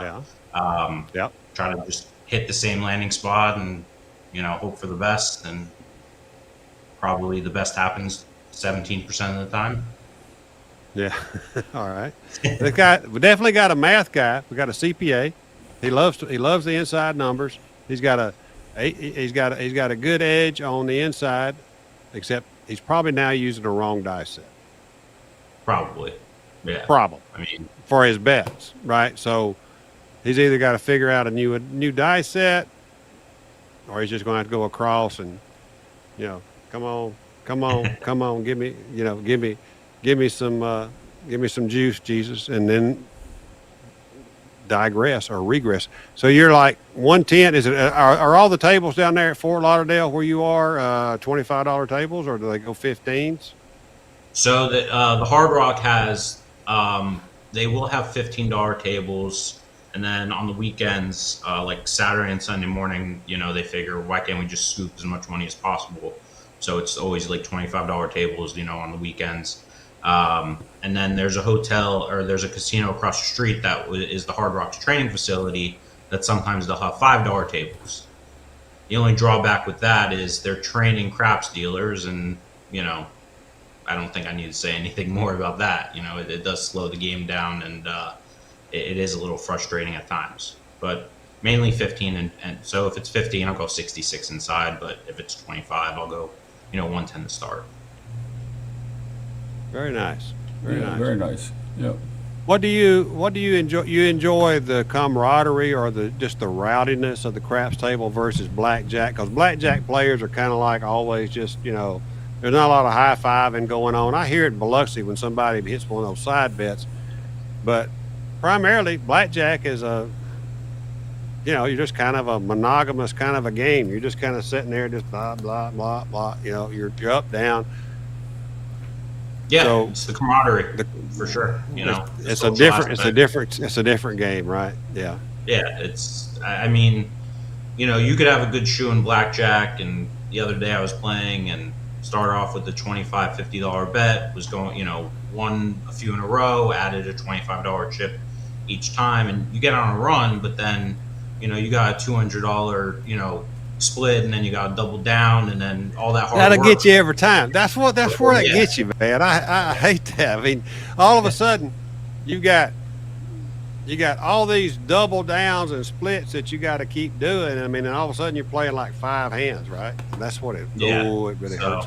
Yeah. And the Yeah, dealer draws 21. That's why I like craps, because you can just keep going. There have been times where when I was starting out, I would regress back to table minimum after 15, 20 rolls, and again, you look at it, it's like, had I not regressed, what would those bets be at? But the camaraderie, and then just when you get that one good roll, that's what keeps you coming back. It's like golf. You get one good golf swing, after losing 17 balls and drinking 17 beers, you just want to get back. There is nothing wrong with a regression. Now, a regression 15 or 20 rolls in is not in my vocabulary. But there's nothing wrong with it. I just can't do it. How many rolls would you say? You want the honest truth? Yeah, for sure. There's very seldom will I ever regress because I take money on most of my hits and do a partial press, and there's almost no regression ever. So there's a few power presses with no regression or no take back, but I mean, if I can get the house max on a number, I'm ready. Let's go. How often Then that you get that. If you hasn't get happened that to me hit, yet. well, it doesn't happen to anybody very often if you're starting out at bottom numbers like us. But if you can get there, dude. Now, if I get that $5,000 hit on any number, then it's the perfect regression. That's the perfect Makes regression. sense. Regress it down to 2,500, and if it hits again, who cares, right? Win's a win. Win's a win. I mean, but there are some things. I mean, like if you've got a $420 6 or 8 that you've pressed up, and it hits, and you get that hit, there's the smartest move ever right there is to regress to 180. From a $420 6, you can regress to 180. You've pulled in money off the hit. You've pulled in money off the regression. And if it hits, you same bet it, and you put more money in your rack than if it had hit at 420. It's like $1,000 I mean, right there. Yeah, I mean that's the smartest regression ever right there. 420 down to 180. Yeah. Perfect. Nothing wrong with that at all. Now that I have done. But that's a lot of 6s or 8s to get there when you're starting down at a lower tier number. Right? So you've got to it's a good time to do it as far as I'm concerned. Yeah. And then if it hits, if it hits, I don't care, just keep blowing it up. I'll go as high as I can go with my normal press schedule. Typically I'll go $18 on the 6 if it's a $15 table, then go to 30, then 42, then 60, and then I'll collect one and then decide if I want to go to either 120 or 90, but trying to rake in the profit, to just have another bullet for the shooter. My 6 or 8 schedule's a little bit different, and there's nothing wrong with what you did. There's a lot of people that do that kind of thing. But I do like putting some money back in my rack early, so I'll press 1 unit. 6 or 8 hits, I'll say go up 1 unit. So I go from 18 up 6 to 24. When that hits, I go straight to 42. And then I collect 50 for 1. After I've done that, they can throw as many of that number as they want, or I can throw as many of that number as I possibly can. I'm going to go 42 to 90. I'm going to collect the 105. From 90, I'm going to go to 180. I'm going to collect the 210. From 210, I'm going to collect that. I got 180. I'm going to drop $30, and I'm going to 420 right there. So there's a power press. There's 2 power presses in that whole, or 1 power press at that point right there. The other idea is to go from 18, drop $3, and go to 42. But you're not putting any money in the rack. But it's not a bad move, and I will do that on the sister number if the sister number hits. So like the 8, let's just say the 8 hits first. I like to collect, press 1 unit. That gives me some money back in the rack. But then the 6 hits, I'll drop them $3 and say, take me to 42. And I want to see which one of those 2 numbers will win, just like in a racehorse. It's like a racetrack. I want them to race each other to $5,000. I want to see which one will get there first. That ain't gonna happen, but that's my mentality. I want to see them go. Once I collect 50 for 1. Those numbers are totally paid for, and I can just do whatever I want, and I'm going to build in a collection along the way. I like collecting that first black chip. I like collecting that first purple chip. Yeah. I like collecting that first $1,000 chip. When I get to 900 and collect 1,050, and from there, I'm going straight to 5. I'm going just as quick as I can get there. I'm going to go up. That's just me. Now, how do you It's money I didn't bring. Right. How do you guys adjust when you guys are the shooters and you are hitting numbers? as the point changes, how do you adjust your pass line bet and odds? So I guess my question is say you have $250 on the 10. The point is 8. You make your point. The next point is a 10. You know, you take that 250 down probably, or you maybe move it to the 8. But what are you betting on? Are you increasing your pass line bet to increase your odds on the 10? What's the strategy there? All right, so you're playing a little different game than I play in Mississippi, and Jeff's playing the same game you play. You probably got the same rules. And the answer to Jen is absolutely yes, because that's the only way I won't get my money back. If I got a $250 10 and I just made the point of 8, I'm going to hop the 10s on the come out.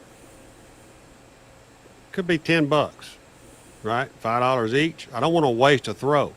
You don't want to waste a toss on a number that's been hot. If I got a $250 10, and I know if you've got a $250 10, there's been a lot of 10s hit. So don't waste the toss. Hop the 10s. That way you made money on the come out. Leave the 250 on the 10, put a minimum odds back behind it. Place your 8 accordingly to how many times it's been hit. If you've had a lot of 8s hit, go ahead and place it for $90 so that if it hits again, at least you can collect 105. Mm-hmm. That's what I do. I mean, I'm looking for maximum gain on every roll that I can get. So I got a hot number. The hot number's 10. I'm going to hop it. And then I'm going to leave the 10 up as a place bet. And then I've got it as odds on my pass line. Now, where I play, I got 10 times odds minimum, right? Mm-hmm. On any number.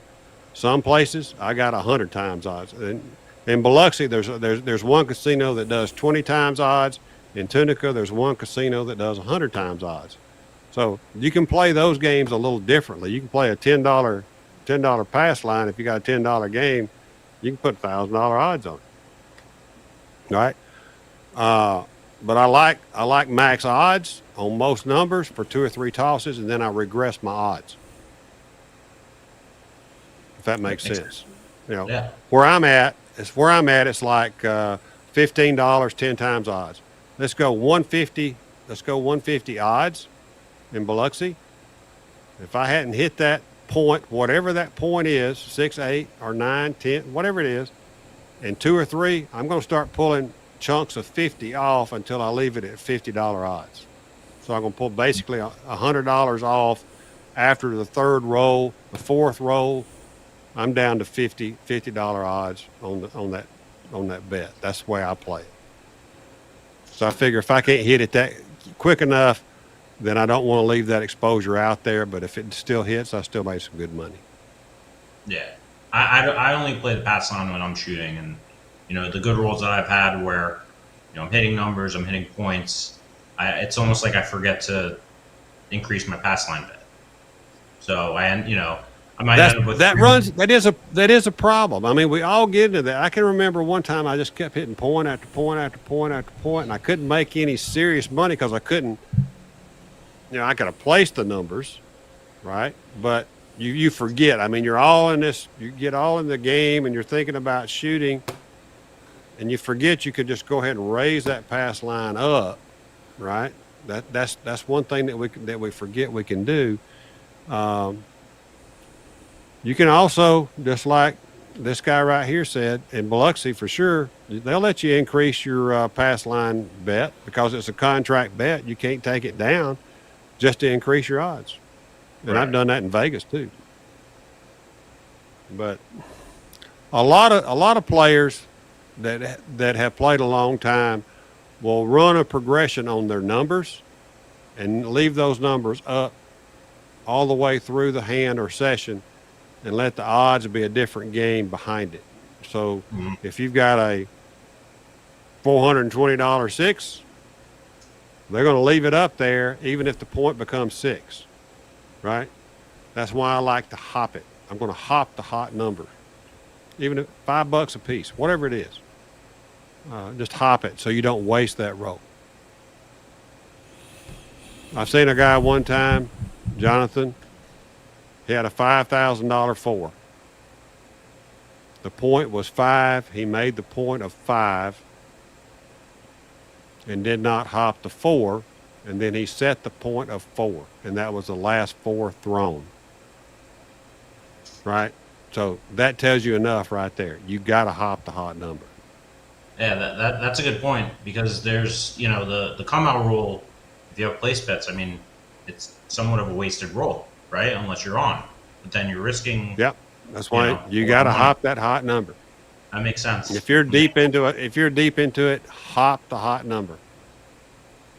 Mm-hmm. In fact, I got into a game with 10 ton at the Palms, and we talked about it extensively, but the 6 was his 6 was his hot number. He set the point, or he hit the point, and I hopped the 6s for $50. He threw a 4 too. Well, I left the hops up. I had a $420 6 sitting out there as a place bet. He hit the 6. He threw another 4 too. So my hops won, my place bet won. Then we're coming out again. I pressed, and yeah, this is like an unusual thing, but I pressed my hop bets. I pressed my hop bets to $50. He threw 4 too. $50 each? Yes. That's awesome. And so then he threw the 4 2, set the point at 6. I'm still sitting there with a $420 6. He threw a 5-1. Right? Hit my point, and I still got my hops going. I threw them $75 out. I pressed the hops again. It's like a repeater in roulette. I got $75. I got $75 on each hop number on the 6s, and he threw another 4 too. It's like magic when that kind of stuff happens. But if you don't take advantage of it, it's just a wasted roll. So I was just like maximizing every roll, just kept pressing the hops up. Then he did not throw a 6. My hops came down, but I'm still sitting there with that stupid $420 6. Then he throws a 6 on the second toss after that. So, but it killed the hops. But that was a great progression where all that stuff was just happening. Boom, boom, boom, boom, boom. And nobody presses their hot bets. But all of a sudden, I was in a situation where this is the hottest number out there. Just press it, press it, press it. Yeah. And it worked. Would you bet the hopping hard 6 and 8 as well for half of the amount? Absolutely. Of the Yeah. Yeah. Makes sense. I want them all. Yeah. Cool. How is the game any different in Mississippi besides the odds? Is there any other different intricacies? Auto buy. The auto buy on the 4, 5, 9, and 10 is the big difference. Yeah, when they came out, you pay the VIG on the win on the 4, 5, 9, and 10 at almost every casino. Oh, nice. Okay. Yeah, when they came out with craps here, 2 years ago, it was an auto buy. But then I think they realized that they have a monopoly down here, and they can collect $1 for every 20, and scoop up a few extra thousand a day. Yeah, that's the premise behind it. Yeah, that is the premise. I hate having to pay the VIG up front, but some places you don't have a choice. All right. Some of the places in Mississippi will give you auto buy on crapless on all the extreme numbers, and some want a VIG up front. Mm-hmm. Depends on where you're playing, where you like to play, how I'd rather play on a table I can win at and play the VIG up front than a table I don't win at very often and have to pay the VIG pay the VIG on the win. So you got to pick your poison on that deal. Right. Well, Jonathan, we appreciate you coming on. I have one question. Have you only played in Florida, or have you played elsewhere? I've only played in Florida. I'm actually going on Thursday on a bachelor party to the Bourbon Trail in Louisville. So I think we're hitting up Caesars in Indiana. So we're probably going to play Sweet. there. Sweet. Yep, right across the river. Yep, right across the river there. You'll find it. Nice. Well, good luck to you on that trip. I'm actually. Thank you so much. Thank you so much for jumping in here, being the brave person to come in here with us tonight. As you can see, Jeff and I appreciate it. Jeff and I appreciate it, and I'm sure our people watching do too. So we thank you, Jonathan. Thank you very much. Yeah, thanks. Yep. I need more friends that play craps, and like I said, Kind of Biloxi, dude. Kind of Biloxi. Kind of big Biloxi. fan of the channel, and I see Jeff and I go to the same barber and get the same hairstyle. So thanks for having me, guys. No, Jonathan, thanks for coming on. I still got some of my hair. And I will premise this by: it's easy to get on the show, is it not? Oh, very, very easy. Thanks for the warm welcome, and apologies if I, interrupted or anything. No, you didn't interrupt anything. Man, this what the show's for. Yep. Come back and join us. Back and join us. We'll do. I'll let you know how Indiana goes. Well, I mean, good luck. Long hands and hard ways, man. Long hands and hard ways. Great. Yep. Sounds good. Thanks, guys. All right. Appreciate you. Yep. All right, Jonathan. Take care, and we'll talk to you soon. That was a really good interview. Now I know what 10 ton. It was. I was talking with 10 ton, as you know, a couple Fridays ago, and he just talked about how the two of you clicked on your podcast, and that you're just a superb interviewer, and it shined. And maybe you're in the wrong business. Maybe you need to get out of that financial side of it and get. I think you better keep your day job. Not that you don't do a good job. If I could get out of my day job and do this kind of stuff all day, every day, I'd do it, dude. Lee, he's actually from Florida, and he played in. Where did he say he played at? I think he said around Fort Lauderdale, which is the area that Howard Rock and Roller was from. Yes. Yep. That's true. I got a question for you, Ed. We did say we were going to mention something about the Craps for the Cure. I got a text from John. Yeah, I know that I don't want to put you on the spot. I don't want to get you emotional, because one of the things they're doing this year for the Craps for the Cure, obviously, is one of the dogs got named after your son that passed away last year. And if it's okay, he wants to come on and talk just a little bit briefly. Is that okay with you, or do you want to say that absolutely. for another show? Bring him on. All right, John Key's coming to you, John. It's coming to the email you sent me for the link for tonight's show, for tonight's conference call, John. Use that email and come on to the show. I'll see you when you come in the door. For those of you that noticed that we were lagging a little bit during that fantastic interview with Jonathan from Ed, I don't know what the problem was. I'm pushing a gig out. My software was only running 34% max. I watched the YouTube, Ed's channel, my channel, and there was no rhyme or reason. There was some lag on one channel, some lag on the other channel. So we apologize. I have no idea what it is. What the hell? We're gonna blame it on YouTube. And Jonathan, you most certainly are welcome. Come back and see us another time. We appreciate him being the brave person to jump in. So while you were doing the interview, we actually had this question from Lazy Dog for everyone: why craps, only craps, when craps, and how much craps? If you guys want to start posting that in the chat, maybe we get time after we get another person with the Jonathan and Jeff haircut coming on here. We'll bring him on. He's smiling when I said that, John. I just have to click. I just have to click one button and get you into the show here. Well, we did say we were going to talk about the Craps for the Cure, and there's nobody other than, wow, I'll spit this out here sooner or later, than this young fella right here, who is definitely younger than me and younger than Ed. It is, hold it, John, I got to add your audio. It is Pro Craps. It's John Kokas from Pro Craps Casino Gaming TV. I do need one of those hats. That's right. We actually got custom hats. We got daddy hats made this year for the event. We don't have a lot of. I don't have a lot of volume on his end. Yeah, that's what I say. I'm gonna pump it up. But go ahead, John. Keep talking, and I'm gonna pump it up on my end. Yeah, I'm on a computer, my laptop in a hotel room in California right now, so I don't have a great setup here. Yeah. Well, that's all right. We'll give you a few minutes here. I've got you pumped up on my side, and we'll see what happens. Hopefully, he can hear you. That's a little better. A little, not much, but I pumped you up. Yeah. Okay. Yeah, I have no controls on my side, obviously. So I got that. Yeah. No, I totally understand. Right. Cool. So, John, welcome. Obviously, we got the Craps for the Cure coming up.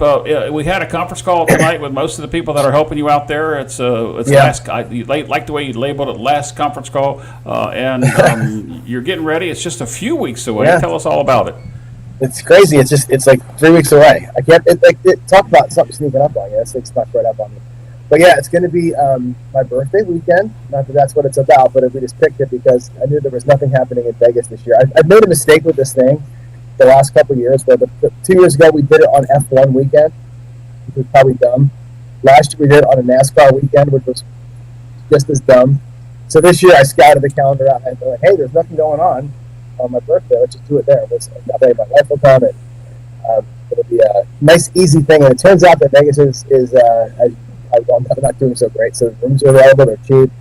It's going to be actually making it a lot easier for us to do it. But the event called Craps for the Cure, and their website, crapsforthecure.com, is we basically, for the first couple of years, we sort of raised money every year. Jerry Lewis started 24-hour straight live streams, like 2 years in a row. We did the first year we did it for Gamblers Anonymous. The second year we did it for cancer. We had one of our friends in Texas who had cancer. And then we hooked up with Veterans Moving Forward. And they're an outfit that their sole mission is to raise dogs and train them up to be service dogs for veterans that have PTSD. That's all they do.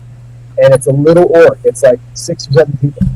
And so the one thing I love about this versus like the Cancer Society or some of these other big charities, that you know that everything is going right into the dogs. So we raised enough money 2 years in a row to purchase a couple of animals. First year when you raise $25,000, you can buy a dog. They buy it with our money, and you get naming rights. So the first year we named it after our good friend Chiro Mucci, who passed away a couple years ago. We raised enough money. We got the dog named after him. Last year, unfortunately, and Ed can tell the story, but Ed lost his son tragically last year, and it was I pushed really hard because it's not easy to get a dog named. Like there's a whole the whole process, all the paperwork and the bio and all the records and stuff to get it done, but they did it, and we have a dog who's now in training. His name is Pearson, and I just got a video, and I should show you this video. That dog is good. I'm telling you what, Moochie is apparently a nightmare. He's hard to train. Pearson, I got a video today. They took him out to a park, and like a dog park, and he's like what, 2 or 3 months old. He's sitting on a little blanket, just sitting there, not moving an inch, not blinking his eyes, and there's a million dogs just going crazy, and he's just doing his job. He's on task, man. It's a beautiful thing. So this year, what we get the opportunity to do is actually pay for the training. So when you go to the website, and Jeff, click on that link that says pay for training. Says which one, John? It's the second one. It says pay for training. We actually got the list from Lori over at Vets Moving Forward, and there's the pictures of the dogs, of all their needs for 2 years. It takes 2 years to train these dogs. So you'll see it if you scroll down. You'll see things like bags of dog food. You'll see things like the cooling vest and the mats and the poop bags and the vitamins and the dog carriers and all the things that they need. And there's 3 of them for each dog because obviously dogs grow as they invest and that kind of thing. Get them spayed and neutered and all that stuff. So everything that the dogs need for training, and I think there's like 77 bags of dog treats, whatever, 9 vests or whatever the number is, it's right here. So every dollar raised, you can just say, I want to buy the cooling bag. And it's $30 and you can buy 1 or 2 of them. And that's how it works this year. So we're actually going to get the dogs pushed through the full set of training this year. That event's going to be streamed on the Casino Quest channel live on September 13th, Saturday, and 14th, Sunday. We start at 10 o'clock in the morning. We're going to go from 10 to 7 straight through. Ed will be there. We're going to get to play with Ed. We have a really fun segment planned with you, Ed. That's great. And Bo and others to get on. It's going to be a hell of a lot of fun. And really, it's about us being maniacs and having a good time, playing craps, talking craps, just like this show, but 20 hours straight of it, and raising money the whole time. So that's the event. Cannot wait for it to get here. It's going to be really cool this year. A lot less interview, a lot more play, a lot more fun. and that's gonna be our theme this year. Is that fun and raise money for the pups. Cool. I'm Ed, very anything- proud of. I'm very proud of what they have accomplished over the last, I want to say, 2 years Mhm. with this particular charity. Number one, they got Moochie, a little hellion. Somehow they got the dogs reversed because my son should have been the hellion. My son. But I'm going to save all my emotional speeches for when I'm there. But I urge everyone who appreciates being an American and having a veteran who served for this country to go out and consider donating to this particular cause. Pick a collar, pick a flea collar, whatever you want to pick, or just make a donation. They take them in all sizes. We've had one $750 donation, I believe, already. That's right. Just a pure donation for the cause, and then that's in addition to whatever anybody else wants to pick up. There's all kind of I don't know if there's raffles or bids or auctions or all these kind of things. There's just 2 items. Yeah. We're keeping it simple. You know, two things here. and you Yeah, got have you got the layouts from G on there yet? Because I want we one do. of those. We I've do. already We picked got out the one. I've already picked out the one I would get. I know which one you want. But Right, the Mirage. But- the Mirage Crapless, right? yeah, I want that. Remember Mirage Crapless? I could hang. For sure. I'd fold it in half and hang it up on the wall over here by the table. But I'd get it mounted. I'd get it put into a nice case. But there's all kind of nice things. But the bottom line is if you're breathing free air, folks. You're breathing air that doesn't cost you anything, and somebody paid that price for you to breathe that air. Whether they passed away or whether they came home. And this is for those who came home. We can't do a whole lot for those that didn't come home. But these guys came home, but they've got problems. And these dogs do an amazing work, and they train them. The training that they can, individualized training. What does this particular vet need? All right, I'm having this kind of nightmare or whatever. The dog knows they're having this nightmare. What can do you want the dog to turn on the lights? Do you want him to pull the covers over you? Do you want him to get on the bed and lick you on the face? I mean, whatever you want, they're going to train that dog to do when you're having those PTSD moments in the middle of your night. They're going to keep you calm during the day. They train these dogs to realize that you're having those moments, or that vet is having those moments. And as a parent of a vet, I can't tell you how much that would be important to that veteran. So, they're like in-home care. It's really important that we support those people. And this is a good way for us as a craps community. And it's amazing what this little, we'll say, quote unquote, little community has done over the last 2 or 3 years. We're a small but pretty powerful group, aren't we? It's amazing when we all come together for this thing every year. And like you said earlier, Brownwater Bash, 70 plus people. We really do show up and show out as a group. And I don't know if you noticed that. Maybe you didn't hear the show or not, but we had this year, one of the vets and his dog is going to be there this year. We're going to meet a guy also named Ed. His name's Eddie, with his dog, and they're going to do some demonstrations about what the dog can do and how he's kind of transformed his life as a result of having that dog in his life. So I think it's going to be super cool. I mean, it's just. Can you read that? No. Oh, hold on a second. I'll zoom on that. Got to zoom in on it, Eric. Yeah, hold on, Ed. I'm gonna zoom in on that. I was sending something over to VDT. Sorry. Oh yeah, high five a hero. I love it. Talk about that. That's such a cool thing, Ed. I think I'm going to get these made up. I found this in the drawer the other day, and that's one of the old originals that we used to do. I may get some of those made up and bring them to us. Bring them out there, John. Just hand them out for people to recognize not only veterans but first responders of all types, police officers, EMTs. Anytime you see somebody, we're just going to give those away if I can get these made in time.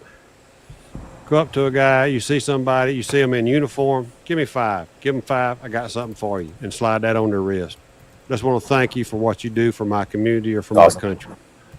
I think that's a great thing. I'm going to get those made up. Love it. I think. I love it. That's really cool, Ed. It's just something silly that you can do to recognize. I've gone up to veterans that are 85, 90 years old, and they're sitting there wearing, you know, one of their hats from whatever community, and that or whatever war they served in. I just walk up to him and his wife. I'll say, I'm sorry to interrupt your dinner, but I want to thank you for what you did for this country. I'd like to give you a high five, and I hold my hand up. As soon as he does that, I just take one off my wrist and say, I'd like to give you this. Thank you. Yeah, so cool. That's sweet. Yeah, that would be really nice. Just a moment. Awesome. Yep. So John, I was doing a lot of the back producing side of it, and I know you started out talking about a lot of things. Could you repeat the dates and the times? I know I showed a schedule. It's on the website, crapsforthecure.com. It's in a few weeks. We're September 13th and 14th is the actual event. So it'll be 10 o'clock in the morning until about 7 o'clock at night, both days. Instead of going 24 straight hours, we now go 10 to 7, 10 to 7. 2 days in a row, we film. We go live, YouTube live from Casino Quest channel at Casino Quest. The entire time. So it'll be a mixture of some interviews. We have a new segment this year. It's called Play With Me, which I'll be the guinea pig on that one. But basically, we'll have probably Joe from Craft Master Journey, another YouTuber, throwing the dice. We'll have Ed and one of our attendees playing together, explaining how they bet. Maybe Ed can give a little bit of a tip and trick to our guest. And we'll have me and David dealing. So it'll be kind of a fun little live play simulation type of thing. We'll do that with a bunch of people. We have 4 or 5 people lined up to do that exact thing with us to sort of get their how they're reading the table, and more importantly, just kind of diagnosing some dice throws and just having a good time. All right. No, I look forward to that. That's going to be a challenge. And as far as participation and coming in and how they can get a ticket or whatever, I know you want them to see it. You want to see it ahead of time because there's planning going on, if you will. What I don't know how to say this. What can one expect when they get there? I mean, there's you and the production staff, which is made up of a bunch of YouTubers, and you've got a lot of YouTubers coming in to participate with that. So it's $100 to come, and $100 gets you basically a wristband, like Ed showed, but it's a strap to the gear on it. It gets you into Casino Quest. We also have a little really cool assortment of stuff, hat and chips and other collectible things. But really, it's about getting into the back room at Casino Quest. If you've been there, you know what I'm talking about. It's the back room where they film their videos. It'll be me, Craig from Roll2WinCraps, Ryan from Rock Point, Brian from Holy Roller, Justice Jen, Ian, and Leon from Roll2WinCraps, Joe from Craft Master Journey, myself, and a few others may come in and come out as we go to this thing. And it's kind of a just camaraderie. You can sit right on the table with us while we're doing the show. Just lean in, ask questions. It's a fully participating event. It's not like we're just out there with the green caution tape or whatever, so you can't touch us. It's all hands on deck, and everybody's there just hanging out the whole time. There'll be a private table on Friday and Saturday night over at Palace Station that we'll be playing at and filming the whole time. So, and it's a $10 game, no pressure. It's all about dollar ATS for the bets kind of a thing. It's going to be just one of those fun nights. And it's just going to be, like I said, a celebration of the game, a celebration. I hate to say celebration of the bets, but it's like you get a chance to honor them all day for 2 days in a row. And I think Ed always says it the best. He's breathing free air. And these guys were, willing to die for us, right? And like you said, these are the guys that came back. And, if you're of a certain age and you remember how the guys from Nam were treated when they came back, I don't know if that's worse than being completely ignored like some of the guys are now. And I've dealt with the VA on many, many, many levels. None of them good. So this is a crew that's moving forward that really gives a crap about the vets, and they're all in. And that's why Right. I've been on with this group for 3 years now. It's my third year with them. I love what they do and what they stand for. I can't break away from wanting to raise more and more and more money for them, because it's just such a great. It's like every dollar goes into somebody's house. Like, it's not going to pay some CEO's salary. It's going into some poor guy's house. Like, that's what we need, right? And I love the fact that it's time. So, All right. Well, I'm going to go ahead and repeat the dates because John, there a couple people saying there is a problem with your audio. We'll get through it. It's September 13th and 14th, John's birthday weekend in Las Vegas. It's going to be centered around Casino Quest. And did you mention the Palace thing? You know that. Yeah. We have a private table scheduled Friday night and Saturday night at Palace Station. If you're going to come to Vegas that weekend, I can get you 25% off at Palace if you're going to want to stay close by. Cool. I know a lot of folks are going to be at Caesars, but Palace has given everybody who's coming to this thing 25% off. All right. Well, John, hang in there just 1 second. I've got a surprise for Ed, and you, because you've met this gentleman before. I'm just going to ask this gentleman if he'll lean forward into his chair a little bit and get a little closer to the screen. I'm kind of having a hard time seeing you, but here it is, the one and only. Hey, it's there he Sweet is. Lou. Lou, let me see if I got his audio on. Lou, are you there? I'm here. Can you hear me all right? Yeah, we can hear you. A little bit of echo on somebody's side, but it's okay. Lou, a little glare from your glasses off that, but you were sitting so low I couldn't get you in. I wanted to welcome you to the show. We're heading to the downswing of this show. Ed and I both talked about how long we wanted it to go, but we did mention you earlier in the show, Lou. We talked about you. Ladies and gentlemen, if you've never met Sweet Lou, Killer. there he is. Killer, Sweet Lou.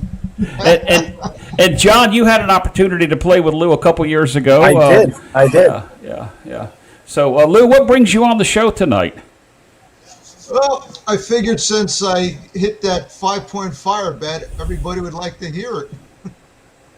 Well, then you can do it, Yeah. but do me a favor and put on one of those nice hats that you showed me and Ed earlier today. I mean, I know you've got the John and Jeff look, but cover it There up. it It's a is, little glare. Isn't that beautiful? Yeah. Isn't that That's a beautiful? great looking hat. I want one of Yeah. those. I don't even go to Atlantic City. Yeah. And John, if you could answer the chat for Lazy Dog on Ed's side of the video, I'm going to put it up there. Yeah. Yeah, I can turned the answer chat- that question for him because my audio is better. The answer to that is yes. Yes. When you buy a ticket, that is a donation to veterans moving forward. That's exactly what that is. That's right. Even if you don't show up, buying a ticket, that's $100, I think, right, John? It's but- $100. Yep. Yeah. $100 for both you can either do that or you can do $100 worth of any of the items that the dogs need for the next 2 years of their training. Yep. So yes, That's right. the answer is 100%. it is a donation, and it is a bona fide 529 tax deductible non-profit organization, and you get your write-off for anything that you donate. You will get a receipt in your email as soon as you make the donation. Yeah, all the things I mentioned, like the chips and the hat and the wristbands and the whatever else you're getting for coming there, I bought all that. That's all me. Like not All right. I'm just saying it's not coming from donations. Like the charity's not paying for that at all. That's my gift. The thing. So I'm not. All right. 100% goes to the dogs. Zero All right. that goes there. Yeah. Sweet. Well, hang in there with us, John. Let's get Sweet Lou. Hang on, John. Yep. Let's get Yeah. Sweet Lou to do about that 5-point fire bet. Yep. Right. I started off at the ATS table, and it just wasn't working out because that week happened to be a World Series circuit event for poker, and we had a lot of young kids that didn't know what they were doing with their hands in the way, so they opened up the fire bet table, and then I went over there because I could get my position. They just opened up, and as Ed in 10 Ton said, you always have the leeches that follow people who they know that can shoot pretty good. So 3 of them joined the table, and I started off with a point of a 10, and I hit it immediately And then the set that I was using, the 6563 set, was giving me the inside numbers, and I just kept hitting the inside numbers, and it paid off. The only number I didn't really hit was the 4. The whole time I think I hit 3 4s and 2 of them were hard, but it worked out. It worked out nice. And then being disciplined, as many of you know, I colored up and left. And of Am I course, the only guy here that has hair? Am I the only guy here that has hair? That's a theme for the night. You didn't get the memo. and 2 weeks prior, or no, the week prior, Ted Berry, Midnight Express, he hit a 4-point fire bet himself the week before. So the AC group Very nice has been doing for real Ted. well at the tables. Yep. Maybe And I need to come. Maybe I need to find me a junket up to Atlantic City. Come on. I'm sure there's The one. majority of us will be there this week. I'll be leaving my house tomorrow morning at about 6:30 to get down to AC myself for the 10 times tier credit event. Yep, and Very I'll nice. be in on Tuesday and leaving Thursday night or Friday morning. Not too sure exactly when I'm leaving, but looking forward to seeing you, Lou. It's been a while. I think the last time I saw you was in Mississippi at the Brownwater Bash. Yes. Did you yes. Did you have a good time at the Brownwater Bash, Lou? Talk to us Oh, about the I Brownwater enjoy Bash. it. 'Cause You can't put a price tag on the camaraderie of the craps community. They're there for you on your ups, and they're there for you on your downs, from even on a personal level. I can't thank the group enough that what they've done for me in the past. They're really a good bunch of guys and gals. I have to say gals because Jen's been there on a personal level for me. Jen is everywhere. We talked about that on the show 2 weeks ago. Wherever there's a YouTuber or a meetup, she's there. she is. She's always there. Yep. And we're talking to Lou. We're talking to a guy, Lou, who like last year witnessed an accident, checked on the people who were in the accident, and then chased down the person that caused the accident, basically put them in handcuffs waiting on the Mississippi State Police to show up so they could have put them in jail. I mean, Lou is the guy, dude. I mean, Lou chased these people down, pulled them down, the woman was trying to get away, and Lou, being an out-of-state retired policeman, put them behind bars. That's a better story than the fire bat story. Yeah, well, Oh we yeah, did have. it really is. I mean, Lou, It doing is. that. Lou, it's crazy. Lou, you want to talk about that, Lou? Well, all I see is this brake smoke, and the girl cut right across, hit the other car. The car goes down off the shoulder, down into the almost to the trees. So I pulled over with a couple other individuals. I got the little girl in the back out of the car. One of the other people that stopped got the baby out of the car seat as the mother and father were getting out through the windows of the car.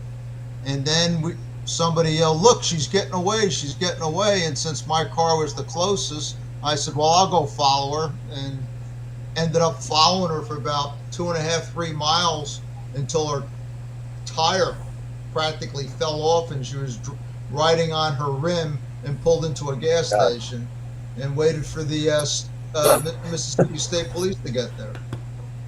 And of course, Good for she's you. yelling at me that it's not my problem because she saw the New Jersey plates. Told me to mind my own business. I'm going to give you a high five as a hero there. There you go. Lou. Well, You're gonna get a high five as a hero, Lou, for sure. most probably don't know Lou's background, but let's just say he's very friendly of the blue line there. We'll just leave it at that. So I think he was just doing his due diligence, if I would. He's like me. We're both retired. I'm the one that's tired. He's this on the go guy. He's always on the go. So, in any event, Lou, thanks for coming on the show. John, thanks for coming on the show. Ed, anything else? Of course. I appreciate it. Thanks for having us. Yep. Yep. Well, You I guys. thank both of them for jumping in, but I cannot. Let's go back over the Craps for the Cure real quick. Yep. All right, so it's coming in September 12th, 14th, 13th, 14th. Really, the 12th is there because that's John's birthday. That's also my wife's birthday. So my wife and I and her sister will be in town. We'll be in Vegas. So I got a lot of obligations between Thursday and Friday and early Saturday morning, and then I'm going to jump over there to the Craps for the Cure, do my little deal with them as much as I can. I'm probably going to buy me an armband so I can go play on that table, but I can't do it until either I don't know if I can do it Saturday night or Sunday night, but I'll get on that table. Awesome. Probably Saturday night. I can't do it Friday night because that's my wife. We've already made reservations for about 7 or 8 people for a big meal for my wife's birthday. But I'll try to get over there on Saturday night if I possibly can. So I'll have an armband. I'll buy me an armband so I can get on the table. But folks, if you're out there watching us at this point, and you have you get an opportunity to go vote. There's only one reason you get an opportunity to go vote. Somebody died to give you that opportunity, and those that didn't die came home, and so we're there to support those that came home. Yes, we are. Go to crapsforthecure.com, make a donation, buy something to support this particular organization, because every dollar you give goes to the organization. There's not any bullshit in there. There's not any corporate crap in there. You can give knowing that everything you do goes directly to that organization and helps support our veterans that came home with issues, and they're all come home with issues because they fought in a war somewhere to give you the freedom to go vote in the next election. Yep. And if you cannot be there, you can still donate, buy a ticket, and you can watch on Casino Quest YouTube channel the entire time. By all John, means, watch that whole day, man. That whole yep. for It's 2 days. It starts We'll be 10 on a.m. all day, man. 10 a.m. Vegas time, correct, John? Till 6 That's right. or so, both days. 10 a.m. till we finish. Yeah, 6 Yeah. or 7. Yeah, and so watch it and join. Ed's going to be on there. You never know who else might show up. I won't say anything, but somebody told me that I have an airplane ticket ride there. I'm not too sure about that, but we'll see. I might be the only guy that shows up with hair. Might be, because Ian's going to be there. He's got nothing. I don't think Leon's got nothing. I think Yeah, but Leon's got that full beard. These guys down here by Hair on the head, dude. I'm talking about hair on the head. I'm the only one going to show up with hair on the head. My God, I think you're right. I think everybody's. I'm older than all of you, and I still got hair on my head. Lou, I'm starting to take offense. I think John could probably grow some hair. I mean, but I'm starting to be offended. I can't. Dude, I tried last November, but you don't shave for a month. I tried. It was like literally here, and here. It was awful. Oh my gosh. Oh my God! It was, my wife's like, "Will you stop it?" And I'm like, "I have to wait." Well, let me see if I can put this out here, and we'll close the show up here. Lou, you don't have a YouTube channel, but you've become very intricate in the craps community on all aspects, from East Coast to West Coast. And John's got a YouTube channel. He's Pro Craps, Casino Gaming TV. John is the wizard behind the Craps Chat show. Now that I hosted it for the first couple of years, John knows and feels my pain when he runs the shows because it can be difficult at times. And that show's coming back. I think it's going to premiere on Sunday of that That's right. First episode. Yep. Yeah. It'll be So, informative. Yeah. so Lou, you've come to know a lot of the YouTubers and a lot of the players that come there. Sum up, give us like a 30-second summation of not how you feel about the community, but about what you think this community does together. My number one thing is the camaraderie. I just can't put a price tag on it. These meetups that we do really helps, especially with at my age, trying to make friends at my age and being as cynical I was because of the profession I was in was really hard when I retired. The highlight of my day when I retired was walking to the mailbox until I got involved with this community, and it's been very, very helpful. I've got a lot of great, strong friends that look out for me, and if they don't hear from me, they text me or call me to make sure that I'm all right, as well as my wife. It's fantastic. Yep. Like I said, it's all about the camaraderie for me. And, of course, making some money on the side. Well, I thought that might be number one, but no, I understand. Just like that gentleman, I think you both will probably watch the show. The guy just popped in, and neither one of us had heard from him. The CPA guy, Jonathan, down in Florida, that came on the show earlier today. I mean, I think he found a new couple of friends and a new community. Hopefully, that he'll come out and participate with some of the events that we have. Maybe run into him at the table. But this is awesome. John is on the West Coast. Lou's in Jersey. Ed's in Alabama. I'm in Maryland. John's got something to do tomorrow, so I know he's got to get ready to go. I appreciate both of you coming on the show, making this show the second episode. And I forgot how Ed so eloquently animated said at the beginning of the show what you said. How did you say it, Ed? The second episode. I don't even remember now. Yeah, you got a little animated with Season that. 1, episode 2. I don't know. What? Yeah, so something like that. The name of the show, Beyond the Passline, has this fulfilled? No chips left unturned. I mean, are we doing a good service here, John? You're an expert, and Lou, you're in the community. Mm-hmm. I think so. Yeah. Like, so, at the risk of sounding stupid, I love me. I told you before, when the first scratch chat, like, not my favorite. I don't listen to music in my car at all. I just put on talk radio. Right. Of all different types, sports, whatever.